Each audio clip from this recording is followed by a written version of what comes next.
ও মোল্লা খাও যে বাড়ি বাড়ি, হিন্দু বছরের রসগোল্লা খাওয়া, আরে কোন সরাই রই জারি রে, সাদ গায় না পাক নায়া মোল্লা রে। হঠাৎ করে ফতুয়া দেয়, আছে না নাই?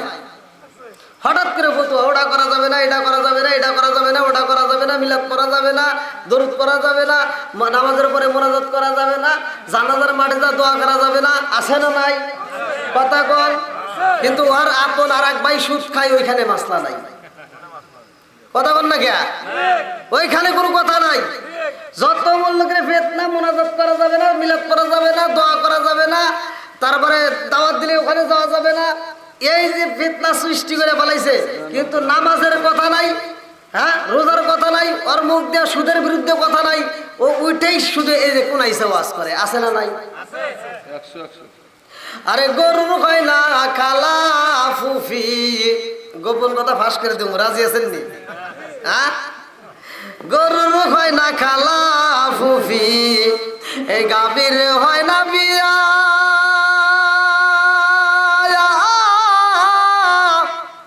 সেই না গাভীর দুধ খাও মোল্লা, কোন ফতুয়া দিয়া রে, সাদ গায় না পাক নায়া মোল্লা রে। গরুর কথা কোরআনে আছে না নাই? একসাথে কোন গরুর নামে আমার আল্লাহ তাআলা একটা সূরা নাজিল করছে, সূরাটার নাম হচ্ছে সূরা বাকারা। সূরা বাকারা মানে বাকারা হচ্ছে শব্দের অর্থ হলো গাভী। তাহলে গরুর কথা আছে না নাই? এই গোয়ালদারি গ্রামে কি গরু আছে? গরুর দুধ কারা কারা খাইছেন একটু হাত তুলে দেখেন তো। আলহামদুলিল্লাহ, হাত নামান। গরুর যে দুধ আমরা খাচ্ছি, যদি কোনো ব্যক্তি এই মাসলা কি জানেন যে গরুর দুধ খাইলে কি করতে হয়, না খাইলে কি করতে হয় জানেন? আচ্ছা, যদি না জানে থাকে তাহলে আমি এই কোরআনের কথাকে বলতেছি। বলা হয়েছে যদি কোনো ব্যক্তি গরুর দুধ খায়, আমরা গরুর দুধটা খাওয়ার জন্য যেই ব্যক্তি গরুর মালিক আছেন একজন, উনি রাত্রিবেলায় যে সন্ধ্যা রাত্রে গরুর ওলানের যে বাছুর যে দুধ খায়, সেই দুধ খাওয়ানো অবস্থায় সারায়া ছোট্ট বাচ্চার গলায় রশি দিয়ে দূরে বেঁধে রাখে। এক কথা বল, যেটা সত্য সেটাই বলবেন, যেটা মিথ্যা সেটা বলে দিবেন। বক্তা এখন কি ওয়াজ করে শ্রোতা কিন্তু বুঝতে পারে, পারে না? পারে। তাহলে ছোট্ট বাচ্চা আপনি নিয়ে গলায় রশি দিয়ে দূরে বেঁধে রাখলেন, মা সারা রাতে কি গরুটাকে আদর করতে পারছে বাচ্চাটা? জোরে কোন। আচ্ছা, আপনার সন্তানকে যদি সন্ধ্যাবেলায় আপনার আর এক ভাই গলায় গামছা দিয়া ওর মায়ের কাছ থেকে টাইনে নিয়ে আর এক ঘরে নিয়ে যায়, মানে নিবেন? হ্যাঁ, আপনি কি থাকতে পারবেন ঘরে? তাহলে এখানে একটা বিচার করেন যে আমার সন্তানকে নিলে আমি ঠিক থাকতে পারবো না, তাহলে এই গরুটার বাছুর আপনি টাইনে নিয়ে এসে অন্য জায়গায় বাঁধে রাখলেন, তাহলে ওই মায়ের ভিতর কষ্ট লাগে কি লাগে না? এইবার গরুটা সারাটা রাত বাচ্চার দিকে তাকায় তাকায় সময় দেয়, বাচ্চাটা গরুর দিকে তাকায় মায়ের দিকে তাকায়া গো দুইটা চোখের পানি ছাইরা দিয়া গরুর ভাষায় বোঝায়, মা গো এমন মনিবের বাড়িতে তুমি থাকো রে মা, যেই মনিবটা তোমার কাছে আমারে থাকতে দিল না। ও মা, যেই মনিবটা আমারে তোমার বুকের দুধ খাইতে দিল না গো মা গো, এই মনিবের বাড়িতে তুমি থাকো কেমনে আমার তো বুঝে আসে না। এইবার মা জননী বাচ্চাটার দিকে তাকাইয়া তার বাসা দিয়া বুঝাই, বাবা গো কান্দিস না রে বাবা, চোখের পানি পালাইছে না, আমাদের তো একজন সৃষ্টিকর্তা আছে না নাই? আর একটু জোরে কোন আছে না নাই? আমার সৃষ্টিকর্তা আমার মালিক, আমার আল্লাহ আমাদেরকে সৃষ্টি করছে গো মুনিবদের খেদমত করা। আমার মুনিব আমার কাছ থেকে ছিনে নিয়ে তোরে দূরে বান্ধা রাখছে, তুই আফসোস করিস না। আমার সকালবেলা মুনিব ঘরের থেকে বাহির কইরা গো আমারে খাওন দিব, তার একটু পরে আবার তোরে আমার কাছে নিয়ে আইসে আমার ভিতর থেকে দুধগুলো তারা বের করে নিয়ে যাইবে। বাবা গো চিন্তা কইরো না, পুরা দুধ কিন্তু আমি দেব না, তোমার জন্য কিছু অংশ আমি রাইখা দেব গোপনে। ছোট্ট বাচ্চাটারে বুঝায়, ও বাবা তোমার জন্য আমি দুধ রাইখা দেব গো, ওই দুধটা পান করবা। সকালবেলা মুনি বেজায়া দুধ এমন ভাবে টাইনা নিছে গো, বাচ্চা যায় দুধে টান দেয় আর দুধ পায় না। বাচ্চা কান্দে আর গোতায় আর বুঝায়, মা গো তুমি বলছিলা দুধ দিবা, কই দুধ তো নাই, সব দুধ তোরা বের করে নিয়ে গেছে।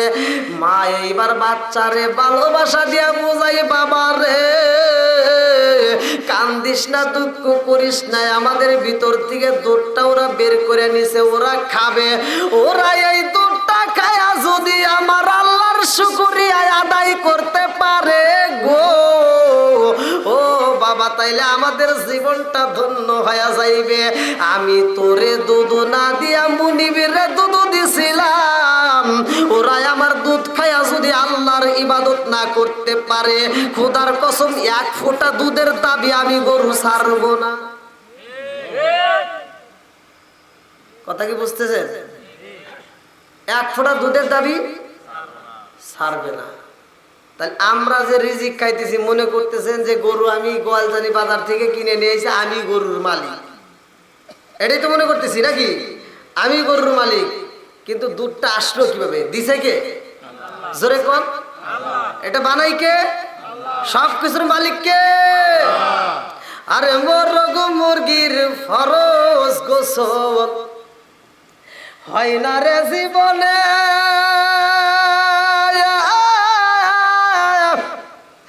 সেই না মুরগির ডিম খাও মোল্লা, কোন ফতুয়া দিয়া রে, সাদে গায় না পাক না মোল্লা রে, ও মোল্লা খাও যে বাড়ি বাড়ি,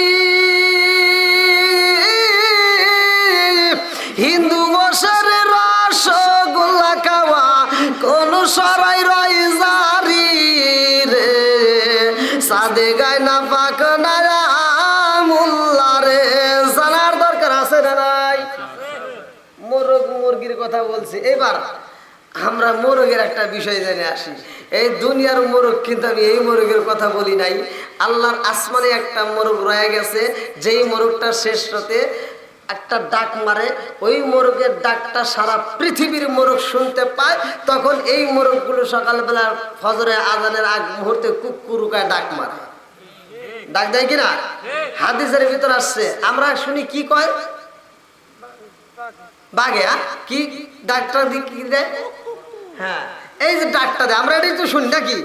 হাদিসের ভিতর আছে ওই সময় মুরগিগুলো তার ভাষায় বোঝায় এবং সে এই দোয়াটা পরে সুবহুন কুদ্দুসুর রব্বুনা ওয়া রব্বুল মালাইকাতি ওয়ার রূহ, আল্লাহু আকবার কোন। আমরা তো জানি না, জানার দরকার আছে না নাই? আরেকটু জোরে কোন আছে। তাহলে সুবহানাল্লাহর অর্থটা কি জানার দরকার আছে না নাই? সুবহানাল্লাহ যে আমরা পড়লাম, এই যে এটা কি গাছ সামনে?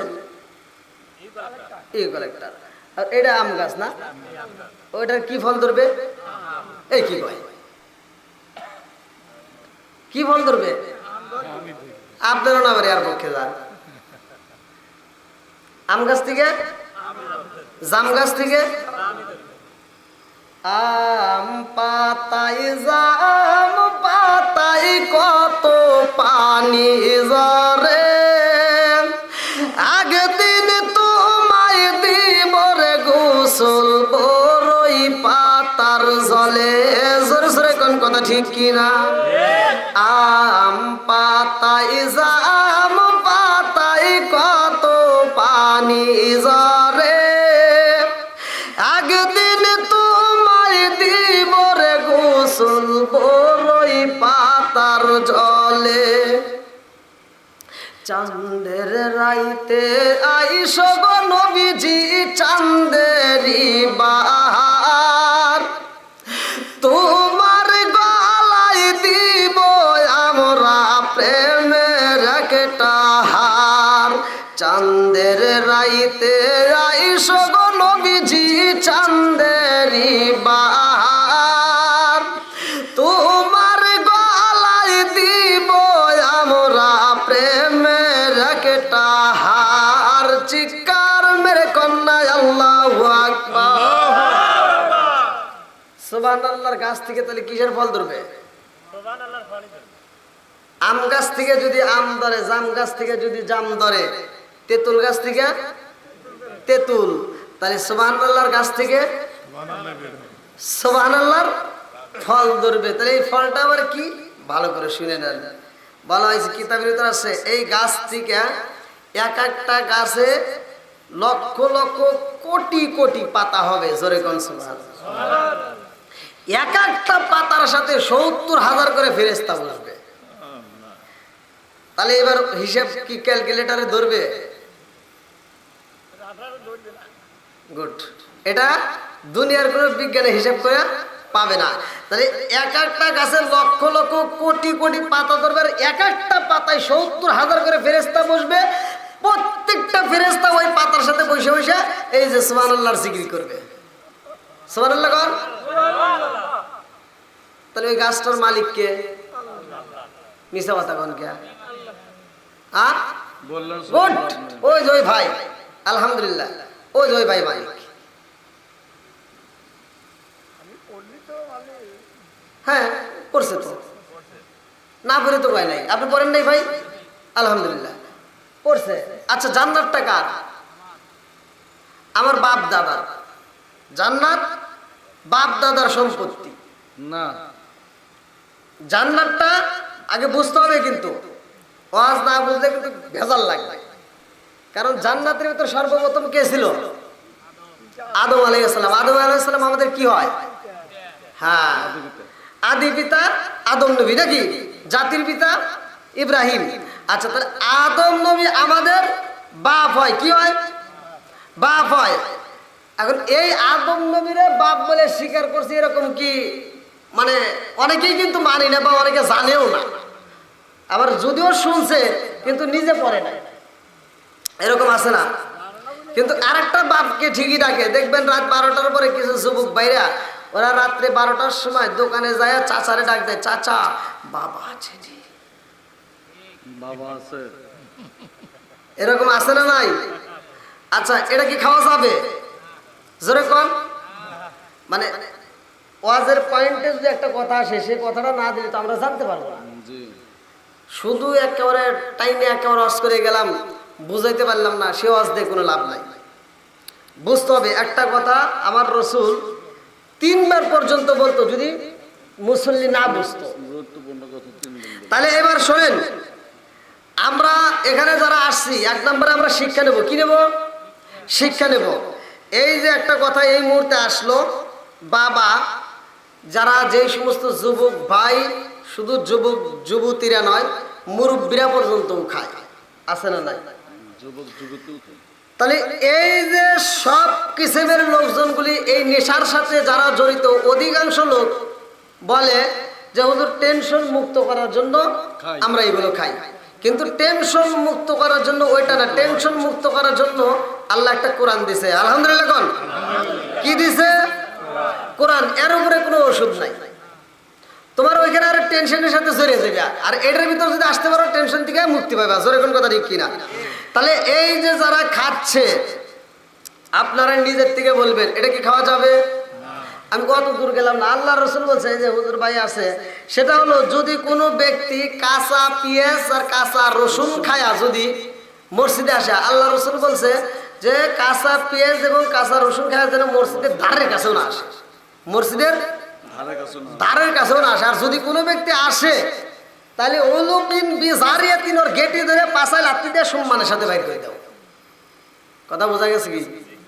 তাহলে কি কাঁচা পেঁয়াজ কাঁচা রসুন খাওয়া নিষেধ করে দিছে, যে এইটা খায়া যদি কোনো ব্যক্তি মসজিদে আসে, তারাই ওলিকিন বিজারিয়াতিন, গেটি ধরে মসজিদ থেকে বাইর করে দাও।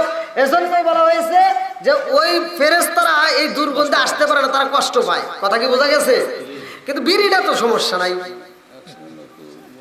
হ্যাঁ,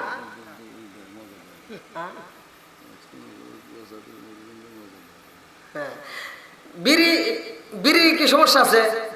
আছে এলাকায় কি মানুষ বিড়ি চলে? এলাকায় দোকানে না, বেশি চলে না, মাঝে মাঝে চলে। চলে না? বিড়ি কি খাওয়া যাবে?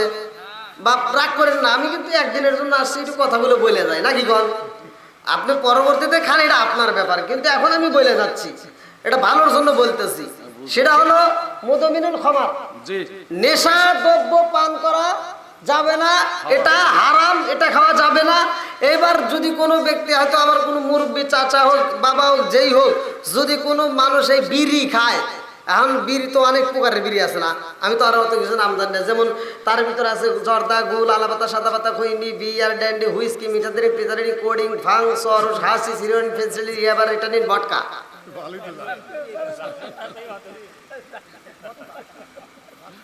হ্যাঁ, তারপরে আছে আবুল বিড়ি, কেটু বিড়ি, ব্যানসন, নাসরিগুল, স্টার, কেটু, বেটু, আরো যত যা আছে নাকি বল। এই সমস্ত নেশা দ্রব্য যদি কোনো যুবক যুবতী মুরব্বী কেউ যদি খায়, আবার মুরব্বী শুধু পুরুষ না, মহিলারাও খায়, মহিলারাও খায়। খায়, আমি দেখছি মেলা। এইটা খাওয়া অবস্থায় যদি কোনো ব্যক্তি মারা যায়, এই নেশা দ্রব্য খাওয়া অবস্থায় যদি কোনো ব্যক্তি মারা যায়, খোদার কসম কালেমা নসিব হবে না। কথা বল। আর কালেমা যদি নসিব না হয়, তাহলে কি জান্নাতের আশা করা যাইব? ওটাই না।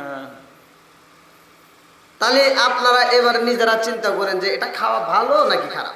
আচ্ছা আপনারাই বলেন তো, আপনারা যারা খান, মানে এখন হয়তো এমন প্রচুর মাহফিলে, আমি এইভাবে কথাগুলো বলার কারণে অনেক মাহফিল থেকে আল্লাহর রহমতে অনেক মানুষ এই নেশা দ্রব্য ছাইরে দিয়া আমার ভক্ত হয়ে গেছে, এবং ইউটিউবে আমার ওয়াজ শুনে আমাকে কমেন্ট করে, প্লাস আমাকে ফোন দেয়, অনেক মানুষ আছে।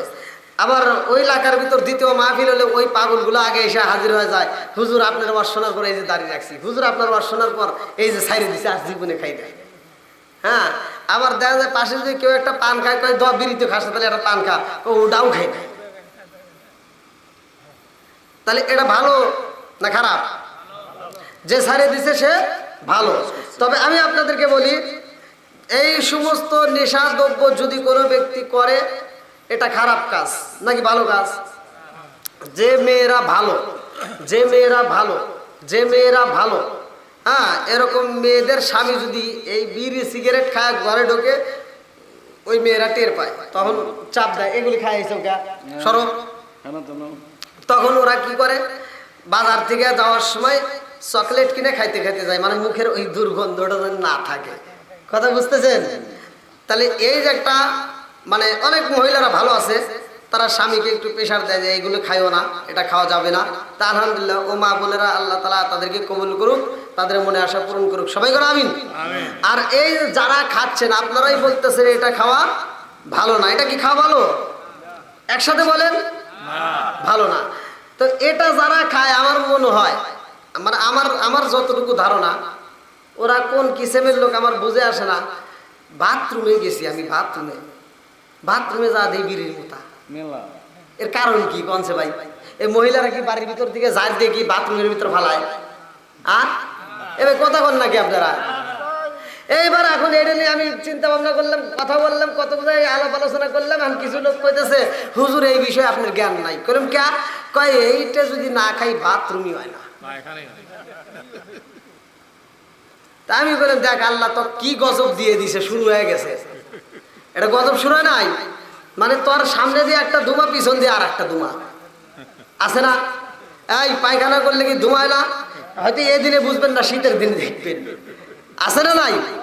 তাহলে এই যে পায়খানার একটা ধুমা, বিড়ির একটা ধুমা, দুই ধুমাই এক করে শ্বাস খেতেছে, সাদে সাদে খায়, আছে না নাই? আচ্ছা এইবার এই এলাকার ভিতর, সভাপতি সাহেব আপনি বলবেন, আপনি আমাদের মুরব্বী, আপনারা ভালো জানেন, সত্য কথা ধরে, আমি কি মিথ্যা কোনো ওয়াজ করতেছি? তাহলে আপনি বলেন, ছোটবেলায় আমরা দেখতাম, আমার মনে আছে, বাচ্চা পোলাপান গুলো পায়খানা করতো, আর ওই যে মা বোনেরা খ্যার আছে না, খ্যার দিয়া ওই পায়খানা ধরে নিয়ে ফেলা যেত। আপনারা দেখেন নাই? মুরব্বীরা দেখেন নাই? আর ওই ছোট পোলাপান পায়খানা করতো, সেই পায়খানা আবার কুকুর এসে সাইডে খাইত। মুরব্বীরা কথা কন না কে? খায় নাই কুকুর? এখন কি কোনো কুকুর গু খাওয়া দেখছেন আপনারা? কারণ কি, এখন কুকুররা একটা মিটিং দিছে, এখন কুকুর একটা বৈঠক দিছে, কুকুররা একটা সভা দিছে। সেই সভার ভিতর কুকুররা কইছে যে এখন তোরা আর খাইস না, কারণ আমরা যে খাবারটা খাই ও খাবার ওরা যেহেতু মানুষ আয় খাওয়া ধরছে, আমরা আর খাবো না। এই কুকুরের সবার ভিতর যখন এই কথা কইছে, সবচাইতে মুরব্বী যে কুকুরগুলো আছে, মুরব্বী কুকুররা কইছে তোরা এগুলি খাইস না, কারণ আমরা খাওয়াতে মনে হয় ওখানে কম পড়ে গেছে, ওরাও খাওয়া ধরছে, অতএব ওরাই খাই গে, আমরা আর খাবো না। এখন আর কুকুর খায় না, কি কথা সত্য না? এখন আর কুকুর কি গু খায়? এখন একটা কুত্তা আর কোনো গু খায় না, কারণ কুকুর কয় এখন ওই গোয়ালজানি গ্রামে যাও, ওই অমুক গ্রামে যাও, তমুক গ্রামে যাও, যা দেখো সুদের ব্যবসা ওরাই করে। সুদ খাওয়ার গু খাওয়া, হ্যাঁ তাহলে মানে গু খাওয়া তো অনেক ভালো, সুদ খাওয়া তার সাথে বেশি খারাপ। তাহলে এই যে কুকুরগুলি কইতেছে যে যেহেতু ওরাই খাওয়া ধরছে, তাহলে ওরাই খাই, আমরা আর খাবো না, যা। তাহলে এবার কি এটাকে খাওয়া যাবে? আর তাহলে কুকুর এবার আন্দোলন করে দিছে সাইরা। আর এর কুকুরের চাইতে বেশি খারাপ কিছু লোক আছে, সেটা হলো এই বিড়িখোর। আপনাদের এই গ্রামের ভিতর যারা কুকুর দেখছেন, যারা কুকুর দেখছেন, মোটামুটি গ্রামে আছে না দুই একটা আছে। এবার আপনারা সত্য কথা বলবেন, এলাকায় তো আমি নতুন আসছি, আপনারা সত্য কথা বলবেন, কুকুর এই গ্রামের ভিতর দিয়া কোনো এক বাড়িতে মানে কুকুর খাইতেছে আর রাস্তা দিয়ে হাঁটতেছে, এরকম কি দেখছেন আপনারা? এই মুরব্বী বাবা, কথা সত্য কথা বলেন না কে? জবানটা দিছে কে? এই কথা যদি না বলি, আল্লাহর পক্ষে যদি সত্য কথা রায় না দেই, এই জবানটা আল্লাহ প্যারালাইসিসের অসুখ দিয়ে ঘরে ফেলাইতে পারে কি পারে না? আরেকটু জোরে কোন পারে কি পারে না? তাইলে কুকুর রাস্তা দিয়া খাইতে খাইতে যায়, হাঁটে না। কুকুর যখন খায় তখন খায়, যখন পায়খানা করে তখন পায়খানা করে। আচ্ছা, আপনারা কি এমন দেখছেন যে একটা গরু মারা গেছে, সেই গরুর রান কুকুর খাচ্ছে আর পায়খানা করছে, এরকম কি দেখছেন? যে কুকুর গোশত খাইতেছে আর পায়খানা করতেছে, দেখছেন? দেখেন নাই। তাহলে এই মানুষ, তুই কুকুরের সাথে কত খারাপ হয়েছে যে পায়খানা করস আর বিড়ি খাস।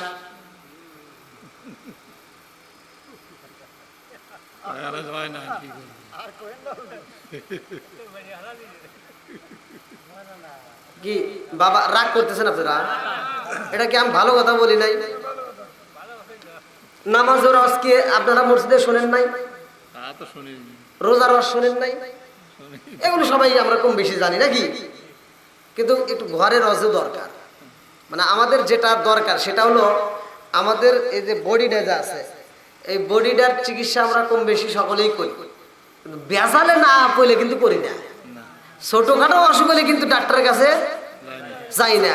যখন দেখি রুহ চলে না, বডি শেষ, ড্যামেজ হয়ে যাইতেছে, প্যারাসিটামলে কাজ হয় না, এই যে চাষে হয়েছে ঠিক, তখন সে আমরা ডাক্তার দেখাই। যেরকম কথা ঠিক কিনা? তার আগে কিন্তু আমরা যাইতে চাই না। কিন্তু আমাদের এই দেহটা, এই পাঁচ পাতিটা বানাইছে কিরা? জোরে কোন? আপনি গোয়ালজানি বাজার থেকে আপনি যে মাছ কেনেন, বেজাল আছে না নাই? ফরমালিন দেওয়া। জোরে কোন? কি দেওয়া? শাক কিনে খান, তার ভিতর বেজাল আছে না নাই? কি দিছে? বিষ। কি দিছে? জোরে কোন? তাহলে এই যে বিষাক্ত খাবারগুলি আমরা খাইতেছি, এই বিষাক্ত খাবার খাওয়ার পরে মানে ঠাস করে পড়ে মরার কথা। কতক্ষণ? ঠাস করে পড়ে মরার কথা, কিন্তু মরি না কে? মরি না কে? কারণ আছে না নাই? কারণ হলো আমাদের যে বডিটা, এই পাঁচ পাতিটা যদি মেড ইন জাপান হইতো, মেড ইন জাপান হইতো বা চায়না হইতো, মেড ইন চায়না, তাহলে এই পাঁচ পাতিটা একবার এই বিষাক্ত খাবার একবার খাওয়ার সাথে সাথে টাস করে পড়ে পড়ে। কিন্তু এই পাঁচ পাতিটা বানাইছে স্বয়ং আল্লাহ। জোরে কোন সুবহানাল্লাহ। বন্ধুরা রে আমার, ও মুরব্বী বাবারা, ভালো করে শুনতে হইব। আমার আল্লাহ দুনিয়াটা সাজাইছে রে বন্ধু, আমার আল্লাহ জান্নাত বানাইছে, জাহান্নামটা বানাইছে। জান্নাতের মালিক কে? জোরে কম। জাহান্নামের মালিক কে? জান্নাতটা বানাইছে কে? জাহান্নামটা বানাইছে কে? আরে এত সুন্দর কইরা জান্নাত বানাইছে রে বন্ধু, সেই জান্নাতের কথা কোরআনে আছে না নাই? আর একটু জোরে করে আছে না নাই? জাহান্নামের কথা কোরআনে আছে না নাই? জাহান্নামের ব্যাপারে আমার আল্লাহ পবিত্র কোরআনুল কারীমের ভিতর বললেন, ইন্না জাহান্নামা কানাত মিরসাদা।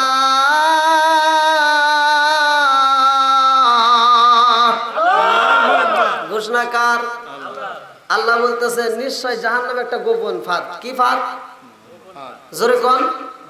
গোপন ফাঁদ। গোপন ফাঁদ তো আবার বোঝেন, এই যে আমরা ছোটবেলায় ওই যে দেখতাম ফান বানাইয়া বক মারতাম, ওই যে সুতা কুমা বানাইয়া সাইরে দিয়ে আসতাম, এবার বগরের ভিতর দিয়ে হাইটে হাইটে হাইটে হাইটে সুতাটার ভিতর পেয়েছে আটকে দিত, তাই না? এটা কি গোপন ফাঁদ? কি ফাঁদ? আবার এই যে বড়শি দিয়ে আমরা মাছ মারি, মাছ যদি বুঝতো যে ওইটা খাইলে আমি আটকে যাবো, তাহলে কি খাবে? তাহলে কিন্তু আর খাইতো না। কিন্তু মাছ তো জানে না, আমরা এটা কি গোপনীয় ভাবে ফান বানা দিছি, মাছ খাইতেছে না জানে আটকে দিতেছে, তুলে নিয়ে আসলাম। ঠিক জাহান্নাম হলো আল্লাহ তাআলা নিজেই বলছে, ইন্না জাহান্নামা কানাত মিরসাদা। জাহান্নাম একটা গোপন ফাঁদ। কি ফাঁদ? জোরে কোন? গোপন ফাঁদ। এই জাহান্নামটা আল্লাহ সৃষ্টি করছে, আবার জান্নাতটাও আল্লাহ সৃষ্টি করছে। আল্লাহ সৃষ্টি করার পরে আল্লাহ জিবরাইলকে বলল, তুমি যাও জান্নাত দেখে আসো, জাহান্নামটা দেখে আসো। আল্লাহু আকবার কোন?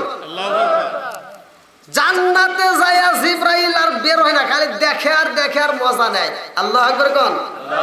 আল্লাহ কয়, জিবরাইল ও জিবরাইল, জান্নাতের ভিতরে ঢুইকে তুমি মজা নাও, বের হও না, কারণটা কি? জিবরাইল কয়, আল্লাহি আল্লাহি আল্লাহি, আল্লাহ তোমার কসম, আল্লাহ তোমার কসম, পৃথিবীর সব মানুষ জান্নাতে যাবে। জোরে জোরে কন্যা সুবহানাল্লাহ। হায় রে প্রেমের নবী শুইরা আছে গো আল্লাহ মদিনার শহরে, নবী গো একবার দেখা দিবাইনি আমারে, নবী গো একবার দেখা দিবাইনি আমারে। আল্লাহু আকবার। এইবার জান্নাতটা বানাইছে আল্লাহ। তাহলে জিবরাইল যা দেখতেছি, এত নাচ নিয়ামত, এত খাবার, এত মজার জিনিস কিতাবের ভিতরে আসছে। আশরাফ আলী থানভীর লেখা কিতাব, কিতাবের নাম হচ্ছে বাবে জান্নাত। আশরাফ আলী থানভীর লেখা কিতাব, কিতাবের নাম হচ্ছে বাবে জান্নাত। এই কিতাবের ভিতরে উল্লেখ করা হয় যে ওই জান্নাতের ভিতর এত ফল, এক একটা আঙ্গুর আমার আপনার হাতের 3.5 হাত করে লম্বা হবে, এক একটা আপেল 12 মণ করে ওজন হবে, এত নাজ নিয়ামত। এইবার আল্লাহ কয়, তুমি দেখে কি পাইলা? কয়, আল্লাহ তোমার কসম, পৃথিবীর সব মানুষ জান্নাতে যাবে। আল্লাহ কয়, জান্নাত দেখে এত মজা পাইলা, এবার একটু জাহান্নামে যাও। যাও, বুখারীর হাদিস। আমি যে হাদিসটা পড়তেছি এটা বুখারীর হাদিস, সহিহ হাদিস। এইবার জাহান্নামের ভিতর যায় দেখে এই পাশের আগুনগুলো এই পাশের আগুনকে এরকম ভাবে খাইতেছে, আবার এই পাশের আগুন এই পাশের আগুনকে এরকম ভাবে খাইতেছে। এই দৃশ্য দেখা পিছন থেকে এক দৌড় দিয়ে কয়, আল্লাহি তাআলা আল্লাহি তাআলা আল্লাহি তাআলা, আল্লাহ তোমার জালালিতের কসম, পৃথিবীর একটা মানুষও জাহান্নামে যাবে না। সুবহানাল্লাহ কইবেন না? খুশি না বেজার? ওই চাচা মুখ নড়াই নাই, রাগ করছেন? চাচা চিন্তা করতেছে কি ওয়াজ করে, পৃথিবীর সব মানুষ জান্নাতে যাবে, যে পাপ করছি তাই কি সম্ভব? গোয়ালদানের কি সব মানুষ জান্নাতে যাবে? জিবরাইল তো সাক্ষী দিতেছে, এটা হাদিসের ভিতরে ক্লিয়ার ভাবে লেখা। জিব্রাইল জান্নাত পরিদর্শন করছে, জাহান্নাম পরিদর্শন করছে। জান্নাত পরিদর্শন করে বলছে পৃথিবীর সব মানুষ জান্নাতি, আর জাহান্নাম পরিদর্শন করে বলছে পৃথিবীর সব মানুষ জান্নাতে যাবে, একজনও জাহান্নামে যাবে না। তাহলে খুশি না বেজার? কথা বল না কে? নাকি এরকম শুনছেন আপনারা? তাহলে তো খুশি হওয়ার কথা। এত নাজ নিয়ামত, এবার আল্লাহ কইতেছে ভিতরে দেখে বললা সবাই জান্নাতি, জাহান্নামের ভিতর দেখে বললা একজনও জাহান্নামে যাবে না, কিন্তু জান্নাতের একটা বাউন্ডারি আছে না নাই? কথা বল, জাহান্নামের একটা বাউন্ডারি আছে না নাই? এবার জান্নাতের বাউন্ডারি জিব্রাইল যা ভ্রমণ করতেছে, জান্নাতের বাউন্ডারি দেখে তখন বলতেছে আল্লাহি তাআলা, আল্লাহি তাআলা, আল্লাহি তাআলা, আল্লাহ তোমার জালালিয়াতের কসম, পৃথিবীর একটা মানুষও জান্নাতে যেতে পারবে না। আমার ঘরে জ্বালা, বাইরে জ্বালা, জ্বালা রাইতে দিনে, একমাত্র নবীর প্রেমের কারণে। চিৎকার মেরে কন্যা আল্লাহু আকবার। ভিতরে দেখে বলছে একটা, বাইরে দেখে বলতেছে আর একটা। ভিতরে দেখছে একটা, আপনারা মনে হয় আমার কথা বুঝতেছেন না। জান্নাতের ভিতরে প্রবেশ করে ভ্রমণ করে বলতেছে সবাই জান্নাতে যাবে, আর জান্নাতের বাউন্ডারি এরিয়া দেখে বলতেছে একটা মানুষও জান্নাতে যেতে পারবে না। কাহিনী আছে না নাই? জোরে কোন? আছে, কিতাবের ভিতর আছে, এই কথা উল্লেখ করা আছে হাদিসের ভিতর। হাজারে একজন যাবে জান্নাতে, বাকি 999 জন যাবে জাহান্নামে। কোনে থাকো? এই গ্রামে কি এই যে আজকে যারা মাহফিলে আসছেন, এই লোকই শেষ না আরো লোক আছে? এর চেয়ে কম আছে না বেশি আছে? কমগুলি কোথায় যাবে? আপনারা সংখ্যা বোঝেন নাই। হাজারে একজন যাবে জান্নাতে, বাকি 999 জন যাবে জাহান্নামে। কমগুলি জান্নাতে যাবে নাকি জাহান্নামে যাবে? আর বেশিগুলো জাহান্নামে যাবে। এটাই সহিহ হাদিস। এবার কারা যাবে জান্নাতে আর কারা যাবে জাহান্নামে? আবার আল্লাহ বলল তুমি তো বলতে চাও সবাই জান্নাতে যাবে, এই কথা বললে আবার বাউন্ডারি দেখে বলতে চাও একজন জান্নাতে যাবে না। তাই জাহান্নামের বাউন্ডারিটা একটু দেখে আসো। জাহান্নামের একটা বাউন্ডারি আছে না? আছে। এবার জাহান্নামের বাউন্ডারি ঘুরে ঘুরে দেখে কইতেছে আল্লাহি তাআলা, আল্লাহি তাআলা, আল্লাহি তাআলা, আল্লাহ তোমার জালালিতের কসম, পৃথিবীর সব মানুষই জাহান্নামে যাবে। জাহান্নামের বাউন্ডারি দেখে বলতেছে পৃথিবীর সব মানুষই জাহান্নামে যাবে।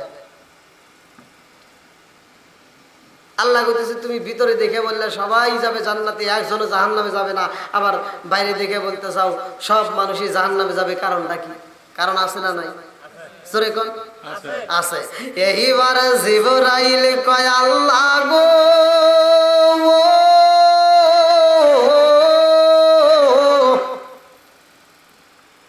জান্নাতের ভিতরে দেখলাম এত নাজ নিয়ামত রে আল্লাহ, এই নিয়ামতের কথা যদি গোয়াল জানির মানুষ জানে গো, সব মানুষ পাগল হয়ে যাইব, তারা জান্নাতে যাওয়ার জন্য ব্যস্ত হয়ে যাইব। আল্লাহ ভিতরে যে নাজ নিয়ামতে আছে গো, এইটা যদি পৃথিবীর মানুষ জানতে পারে সবাই জান্নাতে যাওয়ার জন্য পাগল হয়ে যাবে। জোরে জোরে কন্যা সুবহানাল্লাহ। কিন্তু এই জান্নাতের চারপাশে যেই বেড়াটা তুমি দিছো গো, এই বেড়া দেখা পাইলাম পৃথিবীর মানুষ এই বেড়া টপকায়া জান্নাতে যাইতে পারবে না। কারণ তুমি জান্নাতের যে এরিয়াটা দিছাও, বাউন্ডারিটা দিছাও, বেড়া যে দিছাও, ওই যে ছোটবেলায় দেখতাম ওই কিছু কিছু বাড়ির মানে বাউন্ডারি দিত আগেকার মানুষ, বেশিরভাগ তো পাট করি দিয়া নাকি পাট হোলা কই না পাট করি পাটশোলা আর ওই জিয়াই তার এরকম কেরিমেরি করা ছিল না আগে জিয়াই তার এরকম মানে কেরিমেরি করা যে এরকম কাটা কাটা কাটা তার হ্যাঁ হ্যাঁ দিত না আগে ঠিক জাহান্নামের এরিয়া যে থাকবে ওইটার চারপাশে থাকবে ফুল ফল ফুল ফল সুখ শান্তি আর জান্নাতের চারপাশে থাকবে ওই জিয়াই তার কি এই কাটা তার চাইতো বেশি ভয়াবহ কাটা তার চারপাশে থাকবে এই জন্য জিব্রাইল কইতেছে আল্লাহ এমন কাটা দিয়া এমন কাটা তুমি দিছাও এমন কষ্ট এমন দুঃখ এমন যন্ত্রণা দিয়া তুমি বাউন্ডারি দিছাও পৃথিবীর মানুষ এই কাটার আঘাত সহ্য করতে পারবে না এই যন্ত্রণা ওরা সহ্য করতে পারবে না এই জন্য ওরা জান্নাতে যেতে পারবে না এখন এই কাটা তার কোলে এই যে কোন ব্যক্তি আছে পাগল যে এখন এই ঘুম বাদ দিয়া আবার উমরে যে কনসার্ট হয় ওই কনসার্টের যে সুন্দর নাচ হয় ওটা বাদ দিয়ে এসে মাহফিলে বসে থাকা কোন পাগল আছে যে ওই রাত্রিবেলায় আবার এই ওয়াজ শোনার পরে আবার ফজরে আজান দেওয়ার সাথে সাথে দৌড় দিয়ে মসজিদে নামাজ পড়া এটা কি সহজ না কঠিন জোরে কন আর ওই যে এখন আরামে যাইতেছে একান বিড়ি টানতেছে সুন্দর করে একেবারে কত যে ভাবি আলাদা আবার মনের মতো মন চাইতেছে যখন ইচ্ছা এসে রাত্রে ঘুমাইতেছে উমর 12টা পর্যন্ত ঘুম পারে আছে না নাই সুখে তুমি দিন কাটাইতে চাও ওই যে জান্নাতের চারপাশে দুঃখ যন্ত্রণা এই যে এরা সহ্য করতেছে জান্নাতে আমরা যাবো না বিড়ি ঘররা যাবে কথা কন না কে আমাদের জন্যই তো জান্নাতটা আল্লাহ তাআলা সাজাইছে জান্নাত কিন্তু আমাদের জন্য আল্লাহ রিজার্ভ করে রাখছে জোরে কোন সুবহানাল্লাহ বন্ধুরা রে আমার ও মুরব্বি বাবাজিরা ভালো করে শুনতে হইবে এই দুনিয়ার বুকে আমার আল্লাহ তাআলা পাঠাইয়া দিছে গো একটা মাত্র উদ্দেশ্য একটা মাত্র কারণ আছে না নাই সেই কারণটা আবার কি আমার আল্লাহ তাআলা পবিত্র কোরআনুল কারীমের ভিতর সূরা জারিয়াত আয়াত নম্বর 56 আমার আল্লাহ তাআলা বললেন আল্লাহু আকবার ওয়ালিল্লাহিল হামদু বিসমিল্লাহির রহমানির রহিম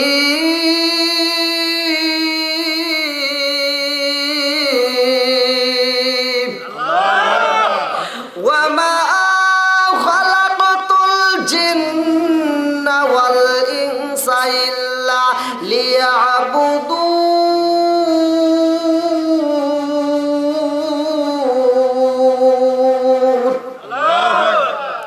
সূরা জারিয়াত আয়াত নম্বর 56 আমার আল্লাহ তাআলা বলতেছেন আমি আল্লাহ তাআলা মানুষ এবং জিন জাতিকে সৃষ্টি করছি একটা মাত্র উদ্দেশ্য সেটা হলো আমি আল্লাহর ইবাদত করার জন্য ইবাদত চলবে কার আল্লাহ একসাথে বলেন ইবাদত চলবে কার আল্লাহর সে আল্লাহর ইবাদত করার জন্য আল্লাহ তাআলা আমাদেরকে পাঠাইলো আর আজকে আমরা আল্লাহর ইবাদত ছাইরা দিয়া আমরা দুনিয়া নিয়ে ব্যস্ত হইলাম তাহলে এটা থেকে আল্লাহ খুশি হবে না বেজার হবে তাহলে আল্লাহ আমাদেরকে বানাইলো কি উদ্দেশ্যে আমরা জানলাম না পড়লাম না শিখলাম না আবার কিছু লোক আছে ওরা কয় যে আমরা জানি না আমরা ভুল করছি আল্লাহ আমাদেরকে মাফ করব হুজুররা যে যাই না ভুল করে এটা কি করব আছে না নাই কথা বল আবার কিছু লোক কয় যে অমুক জানে হাজি মানুষ হে যাই না ভুল করলো তাহলে না জেনে ভুল করলি একটা গুনাহ আর যাই না ভুল করলে কর না কে ডাবল গুনাহ কয় না যদি ওনার ডাবল গুনাহ হয় তোমার 3 ডাবল গুনাহ কারণ তুমি জানলে না তুমি শিখলা না কে যেরকম কথা ঠিক কিনা আজকে এত সুন্দর মাহফিলে জানার সময় তোমার শিখার সময় তুমি এই সময়টা ফাঁকি দিয়া তুমি যা আবুল বিড়ি টানো তোমারে আল্লাহ ছাড় দিব তোমার হিসাব 3 ডাবল হিসাব এইবার ভালো করে শুনবা আল্লাহ তাআলা আমাদেরকে সৃষ্টি করলো তার ইবাদত করার জন্য আমাদের ভিতরে দিল আল্লাহ একটা প্রাণ রূহ নামক একটা পাখি সে পাখি আমার আপনার ভিতরে আছে না নাই তাহলে আমাদের ছোটখাটো অসুখ হলে আমরা সহজে ডাক্তারের কাছে যাই না, বড় ধরনের অসুখ হলে আমরা ডাক্তারের কাছে যাই। ডাক্তার যেই নিয়ম বলে দেয় সেই নিয়মে ওষুধ খাই, ডাক্তার যেই খাবার খাইতে বলে সেই খাবার খাই, ডাক্তার যেইভাবে শুইতে বলে সেইভাবে শুই, ডাক্তার যেইভাবে ঘুমাইতে বলে সেইভাবে ঘুমাই। যেরকম কথা ঠিক কিনা? কিন্তু এই দেহটার এত যত্ন নিলাম, সাবান লোশন দিয়ে দেহ পরিষ্কার করা যায়, কিন্তু মন পরিষ্কার করা যায় না। যায়? ওরে আমি কাঁচা তুমি পাখি, থাকো আমার ভিতর। ওরে আমি কাঁচা তুমি পাখি, থাকো আমার ভিতর। হঠাৎ করে ওই রাজাই বানা দিয়া খবর, হঠাৎ করে ওই রাজাই বানা দিয়া খবর। ওয়াসিনপুর ঠিকানা তোমার, যাইবা ওয়াসিনপুরে। সৈন্য খাঁচা পইরা রইব গোয়াল জানি গ্রামে। ওরে আমি মিশে কানে যতন কইরা সাজাইলাম বাসর, আমি মিশে কানে যতন কইরা সাজাইলাম বাসর। হঠাৎ করে ওই রাজাই বানা দিয়া খবর। জোরে জোরে কোন কথা ঠিক কিনা? এ গোয়াল জানিবাসীরা, আমাদের ভিতরে আল্লাহ একটা রূহ দিছে, এই রূহটা যেদিন বের হয়ে যাইবে এই বডির কোনো মূল্য থাকবে না গো, এই বডির কোনো দাম নাই। জোরে জোরে কোন কথা ঠিক কিনা? এ বন্ধুরা, এই রূহটা বের হওয়ার আগে আমাদের আসল কাজ করতে হইবে। আল্লাহ আমাদেরকে দুইটা রাস্তা দিছে, একটা হলো জান্নাতের রাস্তা আর একটা হলো জাহান্নামের রাস্তা। বান্দা তোমার কাছে কোনটা ভালো লাগবে? তুমি জান্নাতের রাস্তায় যাইবা নাকি তুমি জাহান্নামের রাস্তায় যাইবা?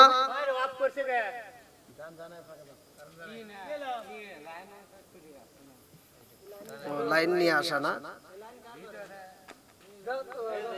ঘুমের তো মনে লাত্তি মুত্তি মারলো নাকি, বেলার সাথে চাকি নাকি গিলে গেছে। ওয়াজ দিয়ে তো বাইরে এলা ঘুমায়। ঠিক, অনেক জায়গায় আছে, এটাই সত্য। বইলে মাপের করতেছি বাইরে লাগছে, তো আসলে টাকা খুঁজে যাবে না, কি কই হুজুর ঘুমাইছে। ঠিক, ভালো কথা হুজুর দেখে আর ঘুম পাড়তেছে।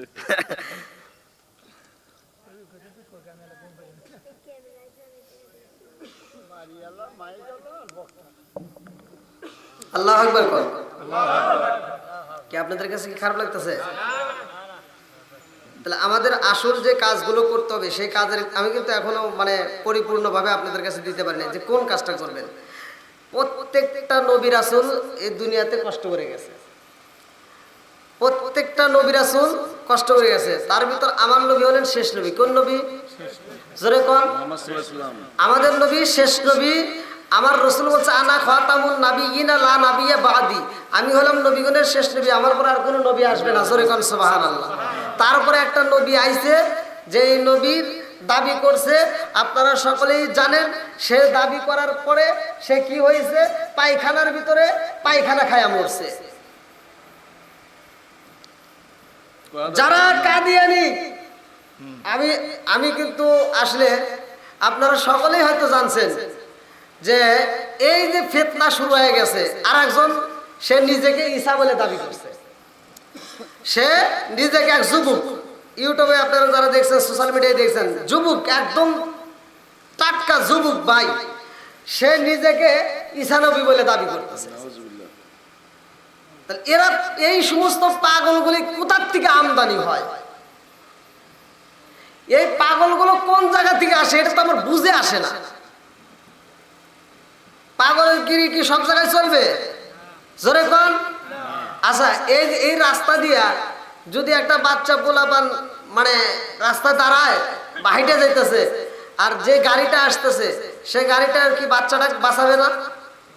হ্যাঁ, এই গ্রামের ভিতর দুই একটা পাগল কি আছে যারা পাগলামি করে, যারা বোধ শক্তি নাই, সে পাগল যদি এই রাস্তায় দাঁড়ায় আর আমি অথবা কোনো ব্যক্তি যদি মোটরসাইকেল বা কোনো গাড়ি নিয়ে এর ভিতর ঢোকে, তখন ওই পাগলটাকে কি আমরা বাঁচাই না? পাগলগিরি গ্রামেই চলে, পাগল বিশ্ব রোডে চলে। বিশ্বটা কিন্তু পাগলামি চলে না না জোরে কম। ইমানদার লোকের সামনে যদি এরকম পাগলামি দেখা হয়, ওরে জুতা দিয়ে বাইরে পিটাইয়া দুনিয়া থেকে বিদায় করে দিব। নাইট ক্লোজ পাগল মানে না। হ্যাঁ, তো যাই হোক, আমাদের ইমানটা দুর্বল বিদায় আমাদের ভিতরে এই দোষগুলো আসে। আমাদের ইমানটা যদি সঠিক হইতো, আচ্ছা, আমাদের ইমানটা যদি ভালো হইতো, তাহলে আমাদের ভিতরে এই ঝামেলাটা আসতো না। আমাদের এক নম্বরে কি নাই, ভালো করে শুনবেন। আনিবনি ওমরা ক্বালা ক্বালা রাসূলুল্লাহ সাল্লাল্লাহু আলাইহি ওয়াসাল্লাম লা ঈমানা বিল্লাহি আমানাতাল্লাহু আলা সালাতাল লিমাল্লা তুহুরা লাহু আলা দীনা লিমাল্লা আমানাতাল্লাহু ইন্নামা মাউদিউস সালাতি মিনাদ দীনি কামাউদিউর রাসি মিনাল জাসাদি। আল্লাহু আকবার কর। আমার রাসূল বলছে, ওমর থেকে হাদিসটি বর্ণিত, সহিহ হাদিস, নির্বাচিত হাদিস। আল্লাহ রাসূল বলছে, যেই ব্যক্তিটার ভিতর বিশ্বাস নাই তার ভিতর ঈমান নাই, যার ভিতর বিশ্বাস নাই তার ভিতর ঈমান নাই, আর যার ভিতরে ঈমান নাই, পবিত্রতা নাই, তার ভিতর নামাজই নাই। কথা কি বুঝতে পারছেন? আর যার ভিতর নামাজ নাই তার ভিতরে ইসলাম ধর্মই নাই। ও সহজ না? একদম ক্লিয়ার। যাক, আমার আপনার নবী, বিশ্ব নবী, দয়াল নবী, মায়ের নবী, তিনি যখন এই দাওয়াতটা দিলেন, ইসলামের কথা বললেন, আমাদের কথাও তো অনেকের কাছে তিতে লাগে। লাগে কি লাগে না? জোরে কোন লাগে। আমার নবী যখন এটা বলছে, তার আগ মুহূর্তে কিন্তু সবার কাছে প্রিয় ছিল। 40 বছর বয়সে যখন আমার নবী নবুয়ত প্রাপ্ত হয়, তখন সে আমার নবী শত্রুতার সৃষ্টি হয়। আর আমার নবী বলছে, আমার শত্রুতা যারা করছে তাতে আমার অতটা কষ্ট লাগে নাই, যতটা কষ্ট লাগছে আমার আপন জনেরা যখন করছে। আমার নবীর আপন জনেরা যখন শত্রুতা করছে, আমার নবী বলছে যে দূরবর্তী লোক যদি আমার কষ্ট দেয় তাতে আমার অত কষ্ট লাগে নাই, কিন্তু আমার আপন জনেরা যখন দিত, কষ্ট দিত, তখন আমার বেশি কষ্ট লাগতো। তা আমার নবী যখন আপন জনের ভিতরে যা দিত, তখন এই আপন জন, আমরা আজকে মুসলমান আপন, জোরে কোন কথা ঠিক কিনা? আল মুসলিম আখুল মুসলিম, আমরা মুসলমান ভাই ভাই, অথচ আমাদের মুসলমানের ভিতরে কোনো মিলই নাই। কথা বল। আজকে মুসলমানের সাথে সম্পর্ক না রাখে হিন্দুর সাথে। আজকে মুসলমানের সাথে সম্পর্ক না রাখা যায় অন্য ধর্মের সাথে হাত মিলাইতে, জোরে কোন কথা ঠিক কিনা? তুমি বন্ধুরূপে কারে গ্রহণ করতে চাও? যাকে আল্লাহ তাআলা নিজে নিষেধ করছে তুমি তাদের সাথে বন্ধুত্ব করো, আর যার সাথে বন্ধুত্ব করার কথা তুমি তারে ছাড়িয়ে দিতে চাও। আছে না নাই? ভালো করে শুনবেন। এইবার আমার নবী, দয়াল নবী, মায়ার নবী, আপন জনের কাছে যাইয়া যখন দিছে দাওয়াত রে বন্ধু, আমার নবী আপন জনের কাছে যখন দাওয়াত দিছে রে বন্ধু, এইবার আবু জাহেল, উতবা, সাহেবা, হুতাইবা, মুগিরা, সব নেতারা একটা বৈঠক দিল যে মুহাম্মদ তো পাগল হয়ে গেছে, এই পাগলামি তো বন্ধ হইতেছে না, তাহলে এই পাগলামি বন্ধ করা লাগবো, তাহলে কি করা যায়? ওরা চিন্তা ভাবনা করে একটা বৈঠক দিয়া বললো যে তাহলে এক কাজ করো, ওকে ডাক দিয়া বুঝাও। বুঝাইছে যে তুমি কি চাও, এই মদিনার ভিতর, মক্কা মদিনায় এই আশপাশে এলাকায় যত ধরনের সুন্দরী নারী আছে, সবচাইতে যেটা সুন্দরী, যাকে বলা হয় বিশ্ব সুন্দরী, যাকে বলা হয় বিশ্ব সুন্দরী, এমন নারী যদি চাও তাও তোমাকে দেওয়া হবে, তবুও তুমি এই কাজ বন্ধ করে দাও, তুমি কালেমার দাওয়াত বন্ধ করে দাও, আমাদেরটা তুমি গ্রহণ করো। আল্লাহ রাসূল বললেন যে না না, এটা আমার দ্বারা সম্ভব না, আমি যেটা দাওয়াত দিছি এটাই সত্য, এর ভিতর কোনো ভুল নাই। ইন্নাদ দীনা ইনদাল্লাহিল ইসলাম, আল্লাহ তাআলা পবিত্র কোরআনুল কারীমের ভিতর বলছেন ইন্নাদ দীনা ইনদাল্লাহিল ইসলাম, আমার কাছে সবচাইতে মনোনীত ধর্ম হচ্ছে ইসলাম। জোরে কোন সুবহানাল্লাহ। এইবার ওদের বুঝে আসে না গো, আবু জাহেল একটা রায় দিয়া দিছে, এই বেঈমানে একটা রায় দিছে রে গোয়ালজানিবাসীরা,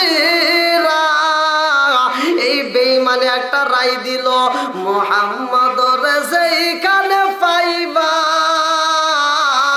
ওইখানেই দইরা ওরে পিটাইয়া জন্মের মতো মাইরা পালাইবা। আমার নবীরে যখন মারার জন্য ঘোষণা দিয়া দিছে রে গোয়ালজানিবাসীরা, আমার আল্লাহ কয়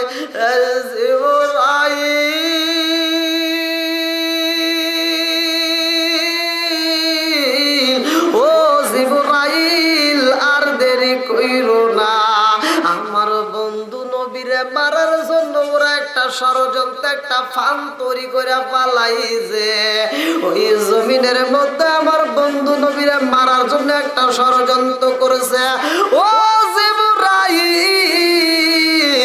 আমার নবীরে এই মুহূর্তে ওই জায়গা ত্যাগ করতে বলো। ওই জায়গা থেকে আমার নবী যাবে তার ফুফি বাড়ি। আমার নবী তার ফুফি বাড়ি কালেমার দাওয়াত দিতে বলবা। চিৎকার মেরে কন্যা আল্লাহু আকবার। জিবরাইল আয়েশা কয়, আসসালামু আলাইকা ইয়া রাসূলুল্লাহ। নবী গো,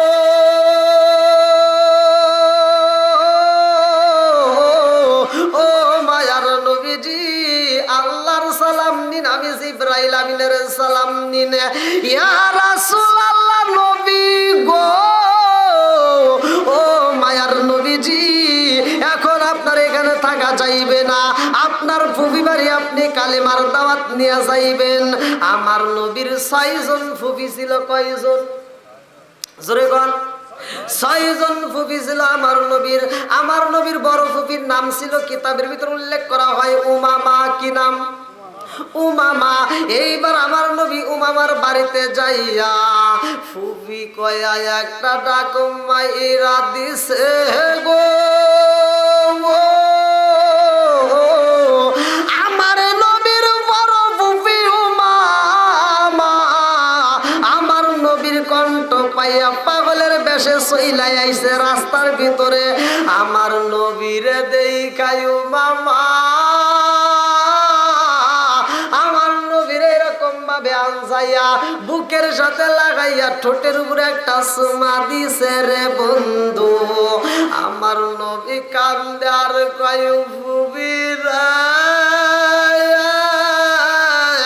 ও ফুবি, মুক্কার মানুষেরা আমার ছেড়ে না রে ফুবি। আমি কালেমার দাওয়াত দেই বইলে ওরা আমার পাগল কয়। ও ফুবি, আমি সেই কালেমার দাওয়াত নিয়ে তোমার বাড়িতে আইছি। এইবার আমার নবীর বড় ফুবি উমামা আমার নবীর দিকে তাকায়া চোখের পানি ছাইরা দিয়া কান্দে আর কয়, ও বাবা মুহাম্মদ, আমার বাপ দাদারা যা কইরা গেছে তুমি তাই করো রে বাবা। তুমি মানুষের কাছে কেন শত্রু হইবা? তোমারে মানুষ মার দেয়, তোমাকে মানুষ পাগল কয়, তোমাকে মারার জন্য ষড়যন্ত্র করে। ও বাবা মুহাম্মদ, আমি কিন্তু তোমারে মন থেকে ভালোবাসি। ও মামা যখন কইছে নবীরে ভালোবাসি গো, আমার আল্লাহ উমামার জন্য হিদায়াতের দরজা খুলতেছে। জোরে জোরে কন্যা সুবহানাল্লাহ। এই জন্য প্রত্যেকটা মসজিদের ইমামরা জুমার নামাজে খুতবার সময় একটা হাদিস বলে, মাই ইয়াহদিয়াল্লাহু ফালা মুদিল্লা লাহু ওয়া মাই ইউদ্লিলহু ফালা হাদিয়া লা। আমার আল্লাহ যারে হিদায়াত দেয় কেউ তারে গোমরাহ করতে পারে না। আল্লাহ যারে হিদায়াত দেয় না তাকে কেউ হিদায়াত দিতে পারে না। জোরে কোন? ও মামা যখন বলেছে নবীরে ভালোবাসার কথা গো, ও মামার জন্য আমার আল্লাহ হিদায়াতের দরজা খুলতেছে রে বন্ধু। ও মামায় আমার নবীর সাথে কথা কয়। আমার নবীর ফুফাতো ভাই যার নাম কিতাবের ভিতর আছে উবাইদুল্লাহ, এই উবাইদুল্লাহ পিছন দিক থেকে আয়েশা আমার নবীরে দেখা কয়, ভাই মুহাম্মদ, ও ভাই মুহাম্মদ, আমাদের বাড়িতে তুমি কেন আইছো? আমার নবী কয়, ও ভাই উবাইদুল্লাহ রে, আমি তোমাদের বাড়িতে আসতে চাই নাই, আমি এমনি আসি নাই, আমার আল্লাহর হুকুমে আইছি। ও ভাই উবাইদুল্লাহ রে, আমি কালেমার দাওয়াত নিয়ে তোমাদের বাড়িতে আইছি। উবাইদুল্লাহ কয়, ও ভাই মুহাম্মদ, পৃথিবীর সবার চোখে তুমি ধুলা দিতে পারবা, আমার চোখে তুমি ধুলা দিতে পারবা না। কারণ উবাইদুল্লাহ আর আমার নবী অল্প দিনের ছোট বড়, অল্প দিনের ছোট বড়। উবাইদুল্লাহ ছিল ভীষণ টাউট। এই টাউট, এত টাউট, উবাইদুল্লাহ বলতেছে যে তুমি আমাদের বাড়িতে এসো কি জন্য আমি জানি না মনে করছো, তোমাকে মক্কার জমিনে মারার জন্য ঘোষণা দিছে, তোমারে পাগল কয়, তোমাকে যেখানে পাবে সেখানেই ধরে পিটাইয়া মাইরা ফেলাইবো, এই জন্য তুমি আমাদের বাড়িতে পলাইছো। আমার নবী চোখের পানি ছাইরা দিয়া কান্দে রে, আমার নবী কান্দে আর কয় বায়ু বাইদুল্লাহ রে, তুই যা কইছস ঠিকই কইছস রে ভাই, মক্কার মানুষেরা আমারে চেনে না রে ভাই, ওরা আমারে মারার জন্য পাগল হয়ে গেছে, আমারে পাগল কয়। ও ভাই উবাইদুল্লাহ পারবি নি এই কালেমাটা পড়তে? উবাইদুল্লাহ কয় তোমার কালেমা বন্ধ করে পালাও। যখন বলছে তোমার কালেমা বন্ধ করে, এটা মানি না, আমার নবী তখন ফুপাইয়া ফুপাইয়া কান্দে। আমার নবী কয় উবাইদুল্লাহ রে, তুই তো আমার আপন জনের ভিতরে একজন, তুই যদি কালেমা পড়তে আমি নবী খুশি হইতাম। আমার নবী উবাইদুল্লাহর সাথে কথা বলে আর চোখের পানি ছাইরা দেয় রে বন্ধু। সিরাতে হিসাবের ভিতর উল্লেখ করা হয়, এই কিতাবের ভিতর উল্লেখ করা হয়, আমার নবীর পুত্র, আমার নবীর ছেলে দূরে থেকে আমার নবীর কান্দন দেখে এইবার আগায় আসতেছে, সামনে আইসা আমার নবীর দিকে তাকায়া কান্দে আর কয় আব্বা জান, ও আব্বা জান, আপনি চোখের পানি পালাইবেন না, আব্বা গো আপনি চোখের পানি পালাইয়া কাঁদবেন না, আপনার চোখের পানি দেখলে আমি সহ্য করতে পারি না। আমার নবীর এই ছেলেটার নাম কোরআনুল কারিমের ভিতর আমার আল্লাহ ঘোষণা কইরা দিছে, এই ছেলেটার নাম ছিল যায়েদ, আমার নবীর পালক পুত্র। এইবার এই যায়েদ কান্দে আর কয় ইয়া রাসূলুল্লাহ, নবী গো, ও বাবা চোখের পানি পালাইলে আমি যায়েদের কলিজাটা বাগ বাগ হয়ে যায়। যায়েদের রুমাল দিয়া সিরাতে হিসাবের ভিতর উল্লেখ করা হয়, যায়েদের রুমাল দিয়া আমার নবীর চোখের পানিগুলো বইসা দেয় রে বন্ধু। আমার নবী কান্দে আর কয় বাবা যায়েদ, ও যায়েদ, আমার ফুপি বোঝে না, আমার ফুপা তো ভাই উবাইদুল্লাহ বোঝে না, আমার ফুপা তো ভাই উবাইদুল্লাহ বলে কালেমার পাওয়ার আছে নি। এইবার উবাইদুল্লাহ কয় তোমার কালেমার কি পাওয়ার আছে? আপনারা বলেন তো কালেমার পাওয়ার আছে? জোরে কোন আছে? আমার নবী কয় হ্যাঁ কালেমার পাওয়ার আছে। উবাইদুল্লাহ কয় তাই দেখি তোমার কালেমার কেমন পাওয়ার, একটু দেখাও। বলে কি দেখতে চাও? তখন বলতেছে যাও ওই যে পাহাড়, ওই পাহাড়ের উপর উঠতে হবে। ওই পাহাড়, সেই পাহাড়ের নাম উল্লেখ করা হয় জাবালে নামল। এই নামল শব্দের অর্থ পিপিলিকার রাজত্ব, অর্থাৎ এই নামল সূরা, নামল নামক একটা সূরাই আছে। তা এই সূরাটার বিষয়ে আমি কথা বলতেছি, ভালো করে শুনুন। ওই পাহাড়ে এক প্রকার নয়, দুই প্রকার নয়, 93 প্রকারের পিপিলিকা আছে। কয় প্রকার? 93 প্রকারের পিপিলিকা আছে। আর ওই পাহাড়ে মানুষ তো দূরের কথা, একটা উট যদি ছাড়ে দেওয়া হয় ওই উট আর ফিরে আসে না। একটা দুম্বা যদি ছাড়ে দেয় দুম্বা আর ফিরে আসে না। বন্ধুরা রে উবাইদুল্লাহ কয় ও ভাই মুহাম্মদ, তুমি যদি ওই পাহাড়ের উপরে দাঁড়াইতে পারো, আবার সশরীরে যদি নামতে পারো, তাইলে বুঝবো তোমার কালেমার পাওয়ার আছে, তাইলে দেখা যাবে কি করা যায়। আমার নবী বললেন আমি যদি ওই পাহাড়ে আমার আল্লাহর হুকুমে উঠতে পারি, তাইলে কি তুমি কালেমা বিশ্বাস করবা? উবাইদুল্লাহ কয় আগে ওঠো তারপরে দেখা যাবে। মানে উবাইদুল্লাহর বিশ্বাস ওই পাহাড়ে ও জীবনে উঠতেও পারবে না, আর যদি যায় তাহলে আর ফিরে আসতে পারবে না। বন্ধুরা রে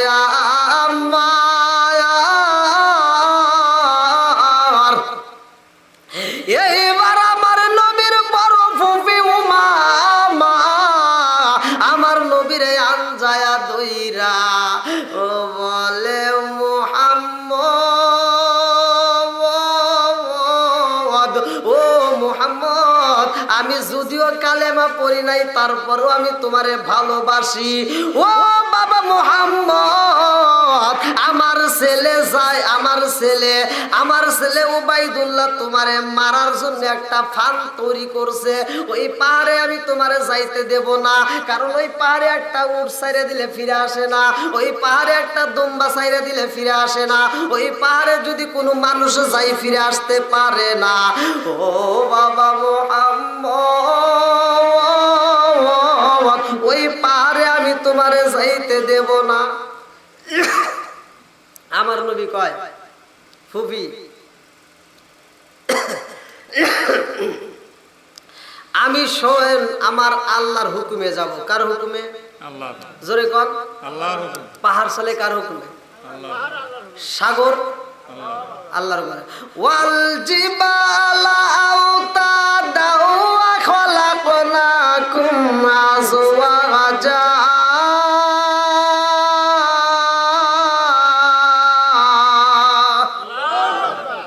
সৃষ্টিকর্তাকে বন্ধুরা রে আমার, এইবার আমার নবী বলে, ফুফিরা আমি আমার আল্লাহর হুকুমে যাব, কোনো সমস্যা নাই, কারণ পাহাড় তো আমার আল্লাহর হুকুম মানে। এইবারে আমার নবী বিদায় নাই রে জগৎবাসীরা। পাহাড়ের কিনারায় যখন দাঁড়াইছে, আমার আল্লাহ কয়, জিবরাইল যায় আমার বন্ধু নবীরে জানাইয়া দে, ওই পাহাড়ে আমার বন্ধু নবী উঠবে, কোনো সমস্যা নাই, আমি আল্লাহ অনুমতি দিছি। ও জিবরাইল, ওই পাহাড়ে যায় আগে একটা মাহফিল দিবা, আগে একটা ওয়াজ দিবা, তাছাড়া কিন্তু বেজাল হবে। ওই পাহাড়ে যায় একটা ওয়াজ দিবা, ওয়াজটা হলো ওই পাহাড়ের যতগুলো পিপিলিকা আছে সব পিপিলিকা গুলোকে জানাইয়া দিবা। ওই পিপিলিকাদের মাঝে ওই পাহাড়ের ভিতরে আমার বন্ধু নবী আসতেছে। আল্লাহু আকবার কর। ওই পিপিলিকা গুলোরে জানাইয়া দিবা, ওই পাহাড়ে আমার বন্ধু নবী আইব। আমার নবীর সাথে জানি কেউ ওই বেয়াদবি করে না, আমার নবীর সাথে বেয়াদবি করলে কিন্তু কপাল পুইরা যাইব, পুরা কপাল জীবনেও জোড়া লাগবে না। জোরে জোরে কোন কথা ঠিক কি না? এইবার আমার নবী পাহাড়ের কিনারায় দাঁড়াইয়া গেছে গো। এমন সময় জিবরাইল কয়, আসসালামু আলাইকা ইয়া রাসূলুল্লাহ। নবী গো, ও মায়ার নবীজি, আল্লাহর সালাম নিন, আমি জিবরাইল আমিনের সালাম নিন। ইয়া রাসূলুল্লাহ, নবী গো আপনি নবী পাহাড়ে উঠবেন, আমার আল্লাহ অনুমতি দিয়া দিছে। আমার নবী কয়, ঠিক আছে জিবরাইল, আমি পাহাড়ে উঠবো আমার আল্লাহর হুকুমে। এইদিকে কি হয়েছে? না না, আপনাদেরকে বলি নাই, মানে উবাইদুল্লাহ টাকা দেখতেছে, কার সাথে কথা কয়? মোহাম্মদ কার সাথে কথা কয়? জিবরাইলের সাথে। ওটা কি ওবাইদুল্লাহর চোখে পড়বে? জোরে কন। আমার নবী কথা কয়, ওখানে খুঁজে পায় না। বন্ধুরা রে আমার, এইবার আমার নবী পারে যখন উঠে রে জগৎবাসীরা, পারে আমার নবী পাপা কইরা উঠা দাঁড়াইয়া গেছে। এইবার পিপিলিকা গুলো আমার নবীর কদম মুবারকের লাইন ধরে সিরিয়াল ধরে যাইতেছে।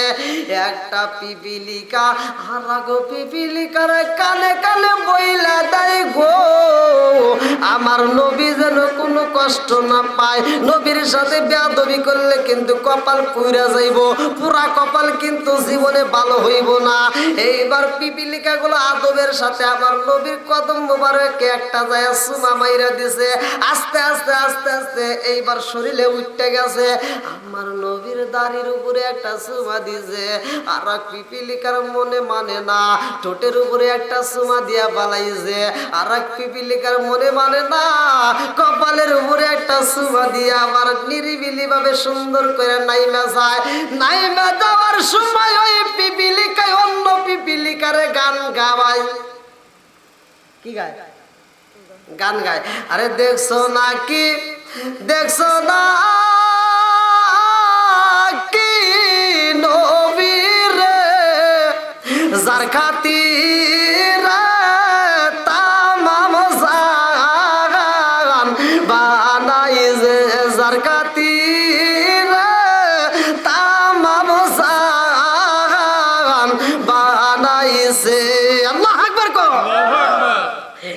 এইবার আমার নবী পাহাড়ের উপরে দাঁড়াইয়া আমার নবী ডাক দিছে, ও ভাই উবাইদুল্লাহ দেখা যায়নি?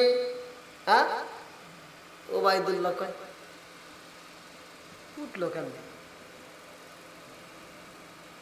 যে পাহাড়ে মানুষ গেলে ফিরে আসে না, উঠ ছাড়িয়ে দিলে উঠ ফিরে উঠলো কেন? উবাইদুল্লাহ চালাক, কি ছিল? চালাক, দূর দাঁড়ান্ত চালাক। উবাইদুল্লাহ চিন্তা করতো, উঠছোস কিন্তু নামার ক্ষমতা নাই, পারলি নাম। উবাইদুল্লাহ কি, হ্যাঁ ভাই দেখছি, কিন্তু নামো দেখি কিরম পারো। এইবার আমার নবী পাহাড়ের দিকে এইবারে ধীরে ধীরে নামা শুরু কইরা দিয়েছে। সব পিপিলিকা গুলো আমার নবীর পিছনে সিরিয়াল দইরা পালাইছে গো। আমার নবী যখন পাহাড় দিকে নিচে নামছে রে বন্ধু, এইবার পিপিলিকা গুলো আমার নবীর পিছনে পিছনে আসতেছে। আমার নবী যখন পাহাড়ের নিচে নাইমাই গেছে রে বন্ধু, পিপিলিকা গুলো আমার নবীর পিছনে পিছনে একটা নয় দুইটা নয়, লক্ষ লক্ষ কোটি কোটি পিপিলিকা সিরিয়াল ধরছে। উবাইদুল্লাহ তাকায়া দেখে সর্বনাশ, জীবনে যা দেখি নাই আজকে তো তাই দেখতেছি। মোহাম্মদ সামনের পিপিলিকা সব পিছনে পিছনে, ওরা মনে হয় আমার ধরবো। এই দেখে দিছে একটা দৌড়, কি করছে? একটা দৌড় দিছে, আর ব্রেক করে না। আমার নবী ডাক দিছে, ও ভাই উবাইদুল্লাহ থামো। তখন উবাইদুল্লাহ থামছে, তাই পিছন দিক তাকাইছে, কি কাহিনী কি? পিছন দিক তাকায়া দেখাইতেছে, বুঝছি তোমার পিছনে কি, মানে পিপিলিকা কি আছে? উবাইদুল্লাহ দেখাচ্ছে তোমার পিছনে কি? আমার নবী পিছন দিকে ঘুরে দেখে পিপিলিকা। এইবার আমার নবী পিপিলিকার দিকে তাকাইয়া গো আমার নবী বললেন, কম না বল, থাম। যখন বলছে থাম, সব পিপিলিকা জায়গায় হাইড্রোল ব্রেক করে ফেলাইছে। আল্লাহু আকবার কোন। যখন পিপিলিকা ব্রেক করছে, আমার নবী যখন বলছে কম না বল, যখন বলছে থামতে, তখনই থামছে। উবাইদুল্লাহ দেখে এইবার চিন্তা করে, হায় হায় হায়, জীবনে কি দেখলাম? এই মানুষ হয় পিপিলিকার সাথে কথা কয়, মানুষ হয়ে পিপিলিকার সাথে কথা কয়, এ আবার কেমন মানুষ? ওই এখন ভাবিলে কি হবে গো, বার্তা হইয়া গেছে। এখন ভাবিলে কি হবে গো, বার্তা হইয়া গেছে। উবাইদুল্লাহ চিন্তা করতেছে, ব্যাপার কি? এরকম মানুষ তো জীবনে দেখি নাই, পিপিলিকার সাথে কথা কয়। আমি তো বড় ভুল করে পালাইছি, এখন কি করব? এখন তো ভাবলে আর কাম হইব না। উবাইদুল্লাহ এইবার নবীর সামনে দাঁড়া কয়, ভাই মুহাম্মদ, তুমি আমার ভাই না, তুমি আমার ভাই হতে পারো না। কারণ হইল নবীরা পিতার সমতুল্য। ও ভাই, আমি বুঝা পালাইছি, আমি তো অপরাধ কইরা পালাইছি। তাড়াতাড়ি আমার এই হাতে তুমি কালেমা পড়াইয়া দাও, লা ইলাহা ইল্লাল্লাহু মুহাম্মাদুর রাসূলুল্লাহ। সবাই বলুন সাল্লাল্লাহু আলাইহি ওয়াসাল্লাম। এইবার যখন উবাইদুল্লাহ কালেমা পড়ছে, উবাইদুল্লাহর মা পড়ছে, আমার নবী উবাইদুল্লাহরে সাথে নিয়া, যায়েদ রে সাথে নিয়া, আমার নবী উবাইদুল্লাহর মারে সাথে নিয়া, এইবার আমার নবী আবার মক্কার জমিনে আসতেছে। আল্লাহু আকবার কোন। মক্কা থেকেই তো নিয়ে গেছিলাম নাকি? হ্যাঁ, আজকে বুঝতেছেন? আবার কোথায় আসলাম? আবার মক্কায় যখন আমার নবী আইছে গো, মাত্র 3 দিন পরে একটা ঘটনা ঘটে গেছে, বলবো নাকি? আমার নবী যখন মক্কায় আইছে, গোয়ালজারিবাসীরা মাত্র 3 দিন পরে সূরা ইয়াসিন নাজিল হয়ে গেছে। চিৎকার মেরে কন্যা আল্লাহু আকবার। কয়দিন পরে? 3 দিন পরে সূরা ইয়াসিন নাজিল হয়েছে। যেই সূরাটা আপনারা যদি কোনো ব্যক্তি পড়তে পারেন, আমি আপনাদেরকে শিখিয়ে দিয়ে যাব। যদি কোনো ব্যক্তি এই সূরা ইয়াসিনটা একবার তিলাওয়াত করতে পারেন, একবার তিলাওয়াত করলে আমার আল্লাহ 10 জিল কোরআন শরীফ খতম করার সব দিয়ে দিবেন।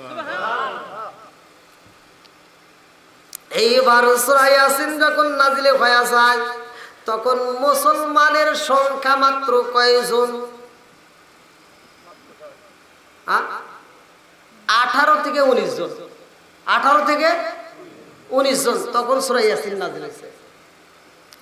এইবার আমার নবীর কাছে যখন সূরা ইয়াসিন, খারাপ লাগতেছে নি?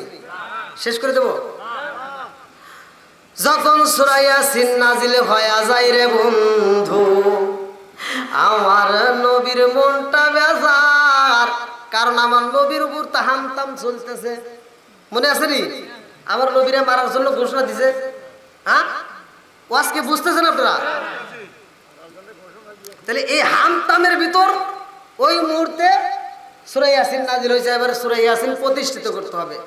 আমার নবীর মনটা বেজার।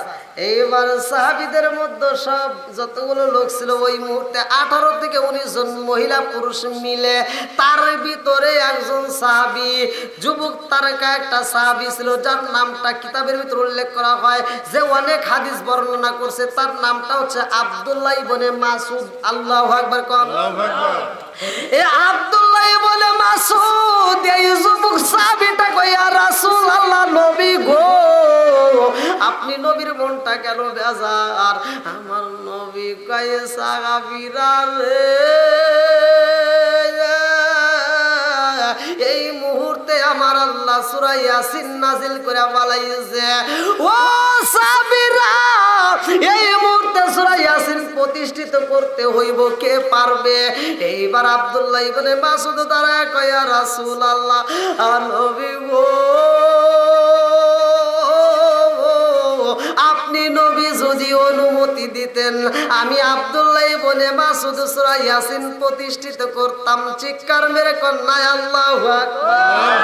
আমার নবী কয়, আব্দুল্লাহ ইবনে মাসউদ রে, ও মাসউদ, জানো শুনি, এই মুহূর্তে আমার উপর হামতাম চলতেছে। এই মুহূর্তে যদি কোনো ব্যক্তি সূরা ইয়াসিন প্রতিষ্ঠিত করতে চায়, ওই ব্যক্তিটারে এই বেঈমানরা ধইরা কিন্তু পিটায়া পিটায়া মারবে। আব্দুল্লাহ ইবনে মাসউদ কয়, ইয়া রাসূল আল্লাহ, নবী গো,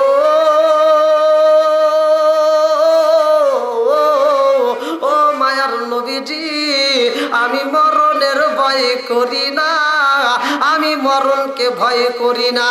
ইয়া রাসূলুল্লাহ, নবী গো,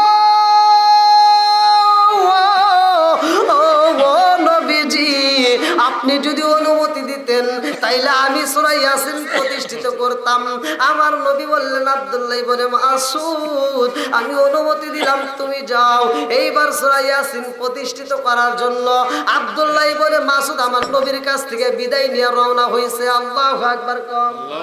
আর আব্দুল্লাহ ইবনে মাসউদ যাওয়ার সময় এইবার আবু জাহেলের কামরার ভিতরে তাকাইছে, দেখে আবু জাহেলের ঘরের ভিতর কথার আওয়াজ পাওয়া যায়।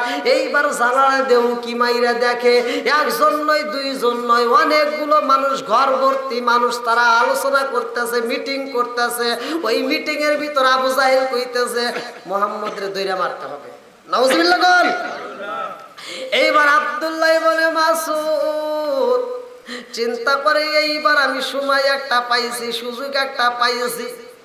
আরে সূরা ইয়াসিন প্রতিষ্ঠিত করতে হইব রে, সূরা ইয়াসিন প্রতিষ্ঠিত করব। এই বেঈমানদের মজলিসের ভিতরে আমি দাঁড়ায়া যাব। আল্লাহু আকবার কর।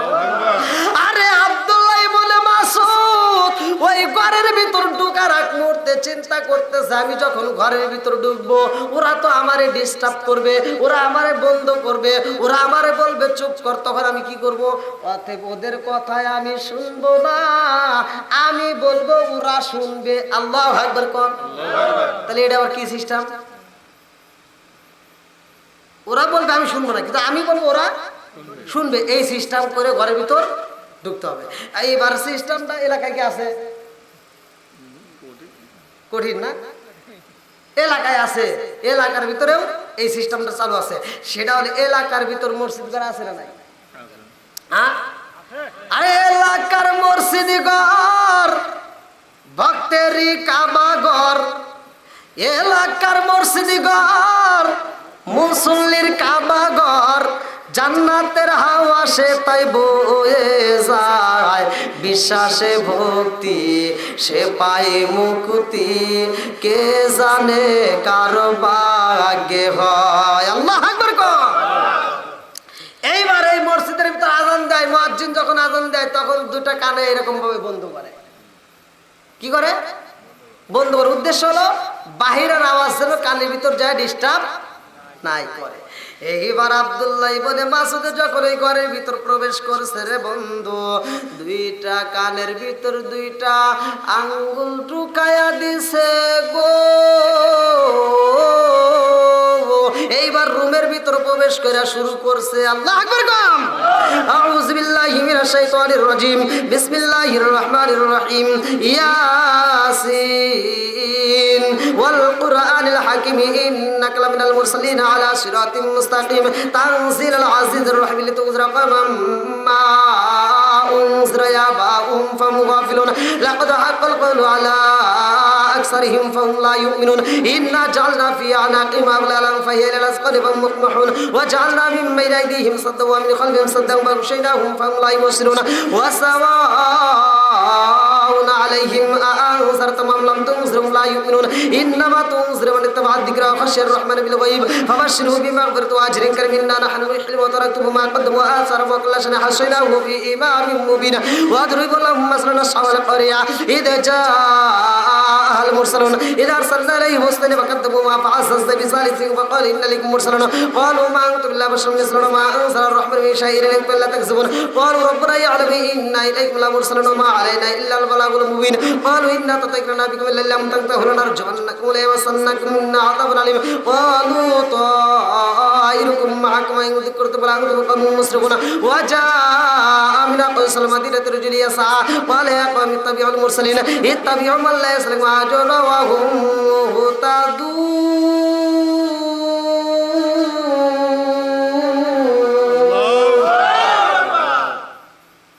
ভালো লাগে না খারাপ লাগে?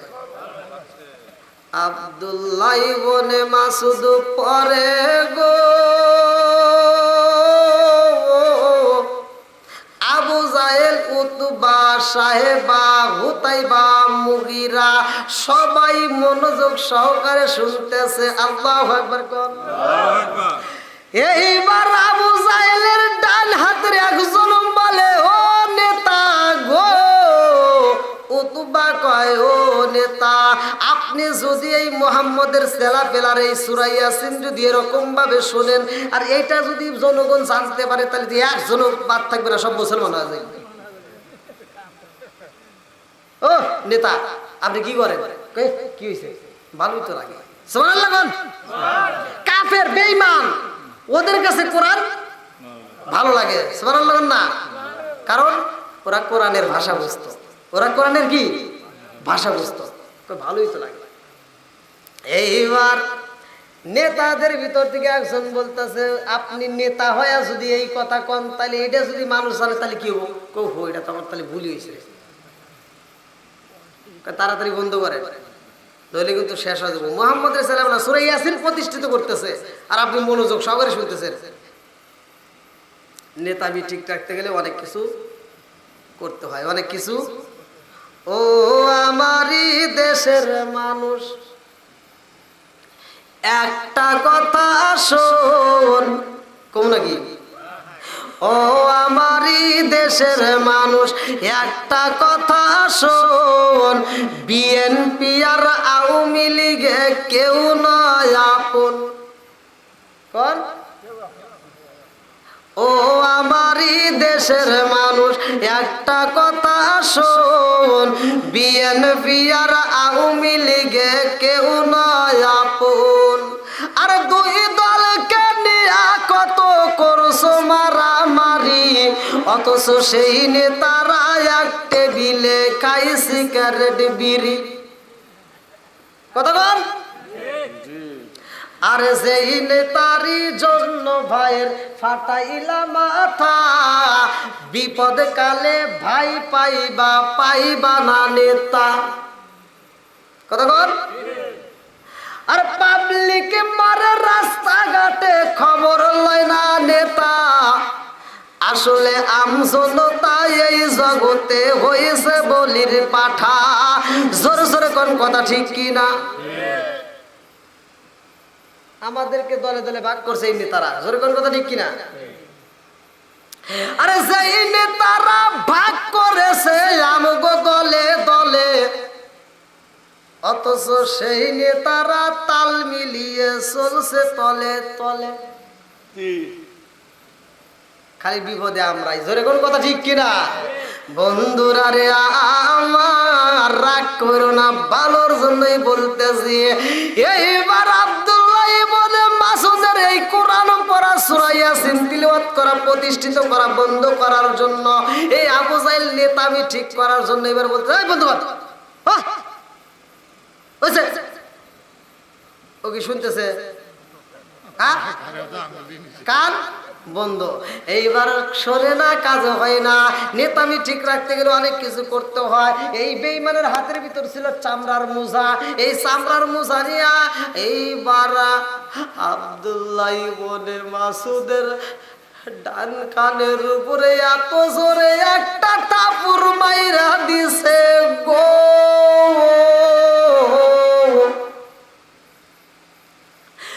আব্দুল্লাহ ইবনে মাসউদের কানের তালা মাইটা জমিনের ভিতরে পইরা গেছে। এইবার আবার যখন হুশ ফিরে পাইছে গো, আমার দাঁড়ায়া গেছে। আল্লাহু আকবার কর। রক্ত মাখা শরীর নিয়ে আবার শুরু করছে, বিসমিল্লাহির রহমানির রহিম। ওয়ামা আলিয়ালা আবুদুল্লাযী ফাতারানি ওয়া ইলাইহি তুরজাউন আতাখিযু মিন দুনিহি আলিহাতান ইউরিদুনির রহমান বিতরলিতে করি আন্নি শাফাআতুহু শাইআ ওয়া লা ইয়াকুযুন ইন্নী দাল্লা ফি দালালিন মুবিনিন আমানতু বিরাব্বিকুম ফাসমাউনি ক্বিলা দুখুলিল জান্নাহ ক্বালা লা তাকুমু ইয়ালামুন বিমা হুবিনা রাব্বি ওয়া জাআলানি মিনাল মুকরামিন ওয়া আনসালনা আলা কওমি মিন বা'দি মিন জুদি মিনাস সামাই ওয়া মা কুন্না মুরসিলিন ইন কানা লিল্লাহি শাহাদু ওয়াহিদান ফাইদাহু খালিদুন ইয়া হাসরাতান আলাল ইবাদ মা ইয়াতিহিম মির রাসূলিন ইল্লা কানু ইয়াস্তাহজিনুনা লাহুম কামা হালাকনা ক্বাবলাহুম মিনাল কুরুনি আন্নাহুম ইলাইহিম লা ইয়ারজিউন।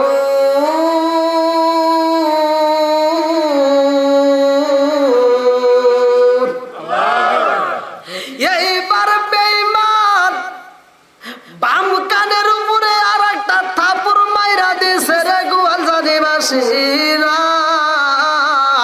দুইটা কানের তালা পাইটা টকবক করে রক্ত বাইরে হয়ে যায়, সর্বশরীরটা রক্তাক্ত হয়ে যায়। এইবার আব্দুল্লাহ ইবনে মাসউদ রক্ত মাখা শরীর নিয়ে গো আমার নবীর দরবারে রওনা হয়ে গেছে। আমার নবী সাহাবীদেরকে নিয়ে রুমের ভিতরে বসে একটা মিটিং দিছে। আমার নবী কান্দে আর কয়, সাহাবীরা রে, আমার যুবক সাহাবীরে আমি পাঠাইছি, না জানি আমার ওই সাহাবীটার ওরা কত কষ্ট দিতেছে। আমার ওই সাহাবীটা সূরা ইয়াসিন প্রতিষ্ঠিত করতে গেছে। এইবার কিছুক্ষণের ভিতরে আব্দুল্লাহ ইবনে মাসউদ চোখে পানি নিয়ে আরে বন্ধু আমার নবীর দরবারে দাঁড়ায়া কান্দে আর কয়, পারলাম না কুরআন পড়িতে, পারলাম না কুরআন পড়িতে, এই ব্যথায় আমায় ডিস্টার্ব করে নবী, ব্যথায় আমায় ডিস্টার্ব করে নবী। আমার নবী কয়, আব্দুল্লাহ ইবনে মাসউদ, ও মাসউদ তোমার কি হয়েছে? আব্দুল্লাহ ইবনে মাসউদ আর ইশারা দিয়ে বুঝাইতেছে, কান্দে আর ইশারা দিয়ে বুঝায়, এ নবী গো আপনি নবী কি বলেন আমি তো শুনতে পাই না। ইয়া রাসূলুল্লাহ, নবী গো, নবী গো, নবী গো, বেঈমান আমার দুইটা কান থাপড় দিয়া ফাটাইয়া দিছে, কানের তালা বাইটা গেছে গো নবী। আমার নবী এই কথা শুইনা চোখের পানি বালাইয়া দিয়া কান্দে। সাহাবীরা কান্দে, আমার নবী কান্দে, আব্দুল্লাহ ইবনে মাসউদ কান্দে রে। আমার আল্লাহ কয়ে জিবরাইল তাকায়া দেখ, সূরা ইয়াসিন প্রতিষ্ঠিত করতে যায় দুইটা কানের তলা বাড়াইছে। ও জিবরাইল, আমার বন্ধু নবীর সাহাবী সূরা ইয়াসিনের জন্য দুইটা কানের তালা বাটাইয়া আমার নবীর দরবারে পাগলের মতো কান্দে। আমার নবী কান্দে, সাহাবীরা কান্দে। জিবরাইল, ওই মজলিসের ভিতর যায় তুমি জিবরাইল শুধু হাসবা। আমার নবী কান্দবে, সাহাবীরা কান্দবে, তুমি শুধু হাসবা। জিবরাইল আমার নবীর সামনে দাঁড়াইয়া হাসে রে বন্ধু। আমাদের দুইটা ভাইয়ের ভিতর যদি দ্বন্দ্ব লাগে, আমরা ঝগড়া করতেছি এই দুই ভাইয়ের ভিতর, আর একজন যদি মাঝখান থেকে আইসা যদি হাসে, তখন কি ভালো লাগবে? জোরে কন। তখন এই ভাই কব যে হুজুর ভাই আমরা পরে মারামারি করবো, আগে এক্সারসাইজ করি, তাই তো? আমার নবী কয় জিবরাইল, ও জিবরাইল, আমি নবী কান্দি গো, আমার সাহাবীরা কান্দে। সূরা ইয়াসিনের জন্য দুইটা কানের তলা বাড়াইছে, রক্তমাখা শরীর নিয়ে কান্দে। আমি নবী কান্দি, তুমি কেন হাসো, কারণটা কি? জিবরাইল কয় ইয়া রাসূলুল্লাহ, নবী গো, আমারও এইখানে কান্দার কথা, কিন্তু আমি কান্দে পারি না, একটা মাত্র কারণ, সেটা আমার আল্লাহর হুকুম। আমার আল্লাহ বলছে আপনারা সবাই কাঁদবেন, আর আমারে বলছে হাসার জন্য। বলে কারণটা কি? আমার আল্লাহ কি আমারে দুঃখ দিয়া মজা পায়? আল্লাহ কি আমারে দুঃখ দিয়া মজা পাইনি? কয় তা তো আমি জানি না। কয় তাহলে একটু শুনে আসো। জিবরাইল কয় আল্লাহ গো, তোমার বন্ধু নবী জানতে চাইছে আমি কেন হাসলাম। আমার আল্লাহ কয় এই ঘটনাটাই আমি বলবো 1 বছর পরে। কয় বছর? জোরে কর। 1 বছর পরে। এইবারে জিবরাইল কয় ইয়া রাসূলুল্লাহ, নবী গো, এর কারণ হইল আমাকে আল্লাহ বইলা দিয়েছে আমি কেন হাসলাম। এই ঘটনাটাই আমার আল্লাহ 1 বছর পরে বলছে। কারণটা কি? এইবার আমার নবী কয় 1 বছর পরে বলবা। এর কারণ আছে না নাই? 1 বছর পরে বলবে। আমার আল্লাহ বলছে 1 বছর পরে বলবো। সবাই কান্দে। সূরা ইয়াসিন প্রতিষ্ঠিত করতে যায় মার খাইছে, সবাই কান্দে। এই দুঃখের সময় জিবরাইল আইসা হাসে। এর কারণ আছে না নাই? জোরে কোন। এর কারণ হলো বদরের যুদ্ধে এই বেঈমান, বদরের যুদ্ধে এই বেঈমানকে দুইটা বাচ্চা, শিশু বাচ্চা যায়া, যাদের বয়স 10 বছরও হয় নাই, এই সমস্ত বাচ্চারা যায়া ওই আবু জাহেলকে এই উটের পৃষ্ঠের দিকে আঘাত করে নিচে ফেলাই দিছে। আর ওই নিচে যখন পড়ছে, তারপরে ওই ময়দানের ভিতরে সর্বপ্রথম আব্দুল্লাহ ইবনে মাসউদ যায়া লাশগুলো উল্টাইতে উল্টাইতে দেখে যে রঙিন একটা কাপড়ে পেঁচানো যেই লাশটা, যেই দেহটা আছে, ওইটা লোক এই আবু জাহেলের দেহ, মরে নাই তখন, তাজা। এই আবু জাহেলকে দেখা আব্দুল্লাহ ইবনে মাসউদ কমসে কম 10 থেকে 20 হাত দূর থেকে লাফ দিয়ে যায়, ওর বুকের উপর টাস করে বইছে। সুবহানাল্লাহ কোন লাগে বইসা ছুরিটা এরকম তরবারিটা বাই করে, কই মনে আছে নি পিছনের কথা? আমারে তুই মারছিলি, আমারে তুই মারছিলি, আমার পাটা ভাঙ্গে দিছিলি, আবার সূরা ইয়াসিনের জন্য আমার 2টা কানের তলা ফাটাইছিলি। আজ তোরে আমি বাঁচতে দেব না। আজ তোরে আমি এমন ভাবে মারবো তো কুত্তার সাথে খারাপ করবো। খুসায়া খুসায়া যখন মারে ওর কাল্লা নেওয়ার জন্য বলে যে আমি তোর কাল্লা নিয়ে আমি মুসলমানদের ক্লাবে জমা দেবো, আমার নবীর দরবারে জমা দেবো, আমার নবীর কাছে তোর কাল্লা নিয়ে যাব। এইবার ওই বেঈমান কইতাছে, এই আমি আবু জাহেলের কাল্লা তুই যে নিবি ছোট করে কাটিস না, একটু বড় করে কাটিস। কারণ কয় তার আমার কাল্লাটা একটু বড় করে এই জন্য কাটবি মুসলমানরা যেন দেখতে পারে যে আমি আবু জাহেল বড়ই আছি। কি শয়তানের শয়তান, কি শয়তানের শয়তান। এইবার ওর কাল্লাটা কাইটা গো আব্দুল্লাহ ইবনে মাসউদ কয় তোর কথায় আমি রাখলাম, তোর কথায় আমি রাখলাম। এইবার আব্দুল্লাহ ইবনে মাসউদ কাল্লাটা বড় কইরা কাইটা রে বন্ধু চুলের মুঠি দইরা এই বেঈমানের কাল্লা এরকম ভাবে ঘুরাইতে ঘুরাইতে নিয়ে যাইতেছে। আল্লাহু আকবার কোন কার দরবারে? জোরে কোন? রাসূলের দরবার। আল্লাহর নবী নূরের নবী গো আপনার চরণেতে হাজির হয়েছি। আল্লাহর নবী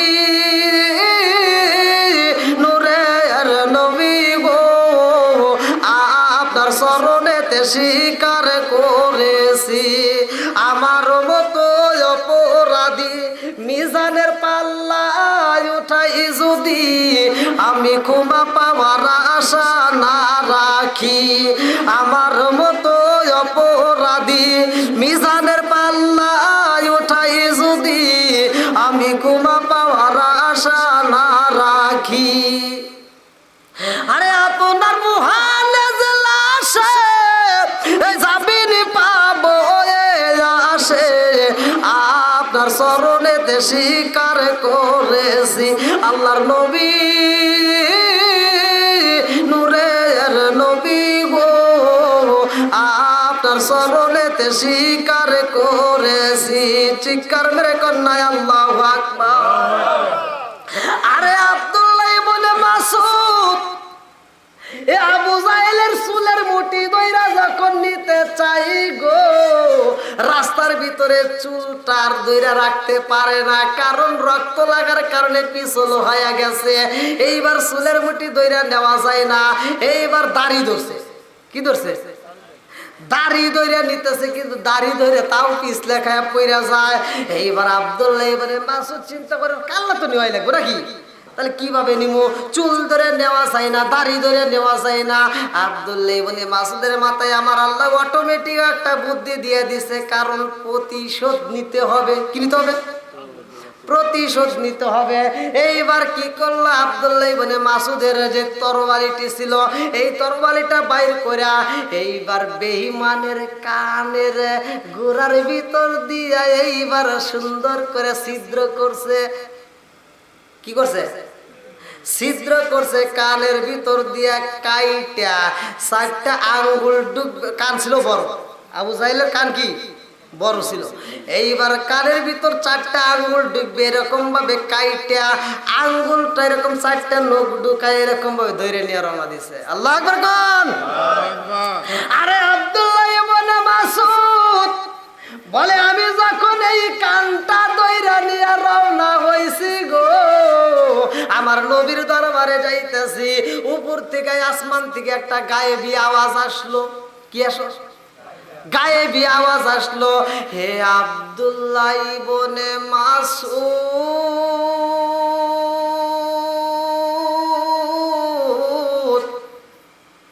প্রতিশোধ কানের বদলে কান।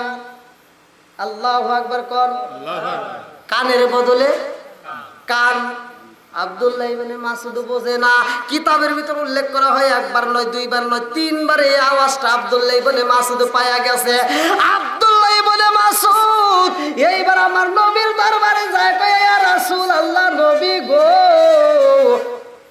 এই দেখেন আর কি করছে, বলে কি করছ, বলে আবু জাহেলের কাল্লা নিয়ে আইছি। আমার নবী কয় আবু জাহেলের কাল্লা নিয়ে আইছে, এত সুন্দর করে সিস্টেম করছে, ব্যাগের মতো করে ধরে নিয়ে আইসাও। এইবার আব্দুল্লাহ ইবনে মাসউদ কয় ইয়া রাসূলুল্লাহ, নবী গো, এই কাল্লাটা আনতে যায় রাস্তার ভিতরে একটা ঘটনা ঘটে গেছে। বলে কি ঘটনা? বলে রাস্তার ভিতরে আর কান ধরে যখন আমি নিয়ে আসলাম, উপর থেকে একটা আওয়াজ পাইলাম, কে যেন আমারে কয় কানের বদলে কান। একবার নয়, দুইবার নয়, তিনবার। আমার নবী কয় আব্দুল্লাহ ইবনে মাসউদ রে, ও মাসউদ, তুমি কি জানো না, তোমার কি মনে নাই, আমি হাতিমের পাশে গো, আমি মাকামে ইব্রাহিমের সামনে আমি যখন নামাজে দাঁড়াইছিলাম, এই বেঈমান আমাকে দূরে দিকে একটা তীর নিক্ষেপ করছিল, এই আবু জাহেল। এই তীরটা যখন আমাকে নিক্ষেপ করে, আমি নামাজের ভিতরে ছিলাম, ওই মুহূর্তে তুমি আমাকে বাঁচানোর জন্য দৌড়ায় এসে আমারে আনজায়া ধরছিলা, আর ওর তীরটা তোমার কানের ভিতর দিয়ে ঢুইকা তোমার কানটা 1 ইঞ্চি পরিমাণ ছিদ্র হয়ে বাড়ায় গেছিল। ও আব্দুল্লাহ ইবনে মাসউদ রে, আমি ওই দিন বলছিলাম আব্দুল্লাহ ইবনে মাসউদ, চিন্তা করিস না, আমার আল্লাহ এই প্রতিশোধ একদিন নিতে দিবে। আল্লাহু আকবার কোন। ঢুকাইছিল কয়টা আঙ্গুল? আর আব্দুল্লাহ ইবনে মাসউদের কান ফুটা হয়েছিল 1 আঙ্গুল পরিমাণ, আর নেওয়া হয়েছে। ভাই আলোচনা করতে গেলে অনেক সময় লাগবে। আলহামদুলিল্লাহ আমি নিজেও খুবই অসুস্থ, মানে ঈদের 2 দিন আগে থেকে জ্বর, মাথা ব্যথা। হয়তো ভয়েসে আপনারা বুঝতে পারতেছেন, যারা ইউটিউবে আমার শুনছেন, বাস্তবে অজাহাতে ততটা মিল এই জন্যই হচ্ছে না, মানে একান্ত অসুস্থ শরীর নেই, অ্যান্টিবায়োটিক ওষুধ খাচ্ছে। জি না, এই দেখেন 12:30 পার হয়ে গেছে, আর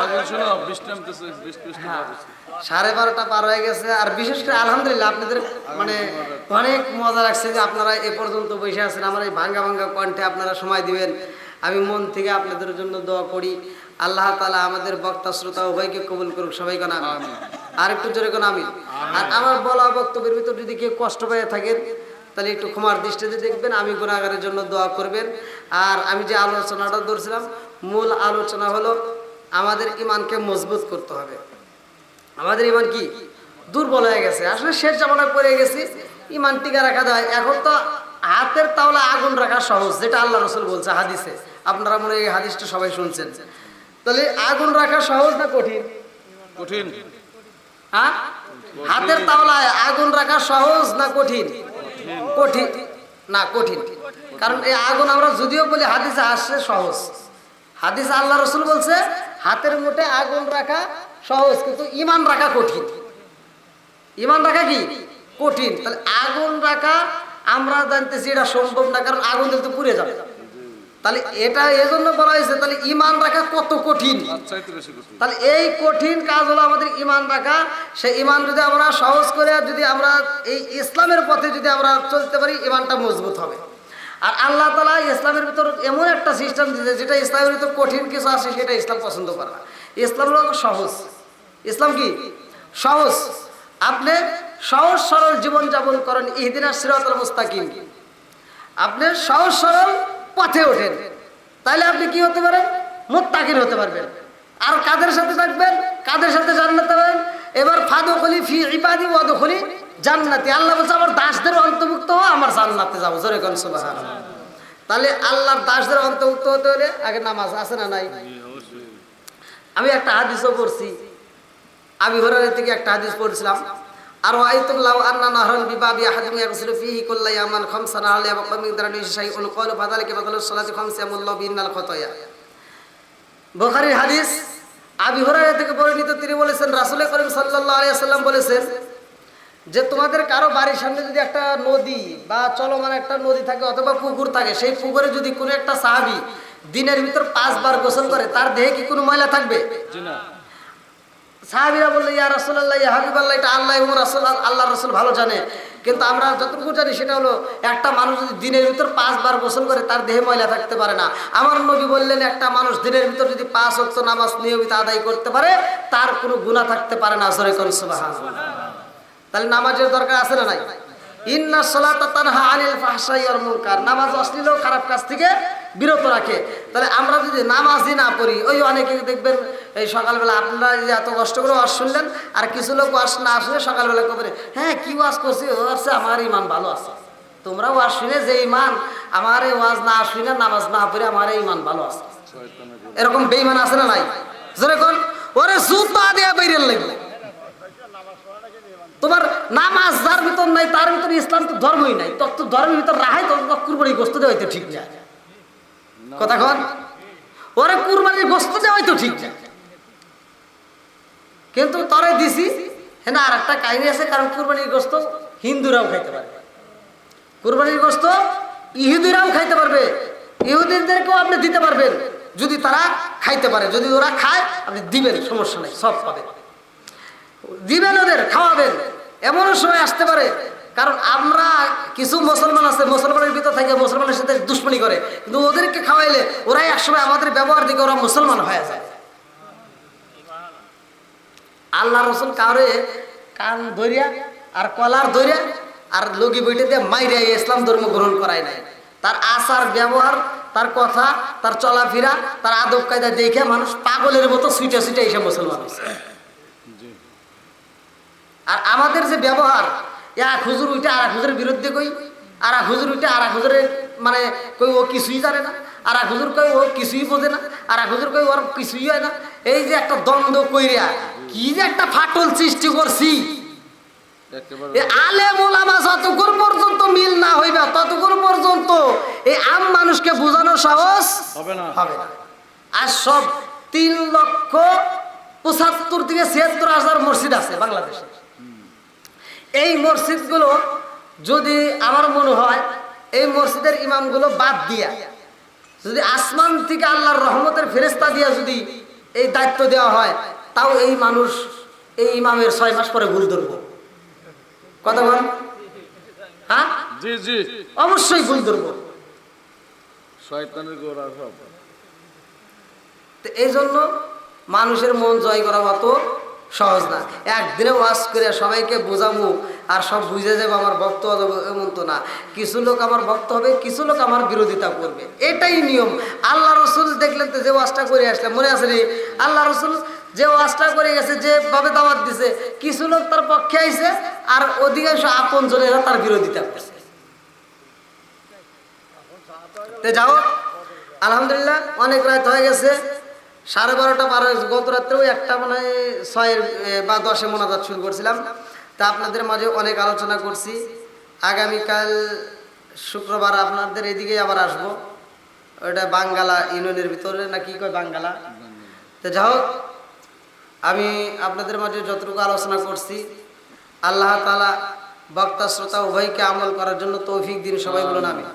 আর এই বাড়িওয়ালা যে উদ্দেশ্যে আয়োজন করেছে, ছোট বাচ্চার উদ্দেশ্যে এত সুন্দর একটা আয়োজন, দোয়া করি আল্লাহ তাআলা তার মনে আশা পূরণ করুক, সবাই কেন আমিন।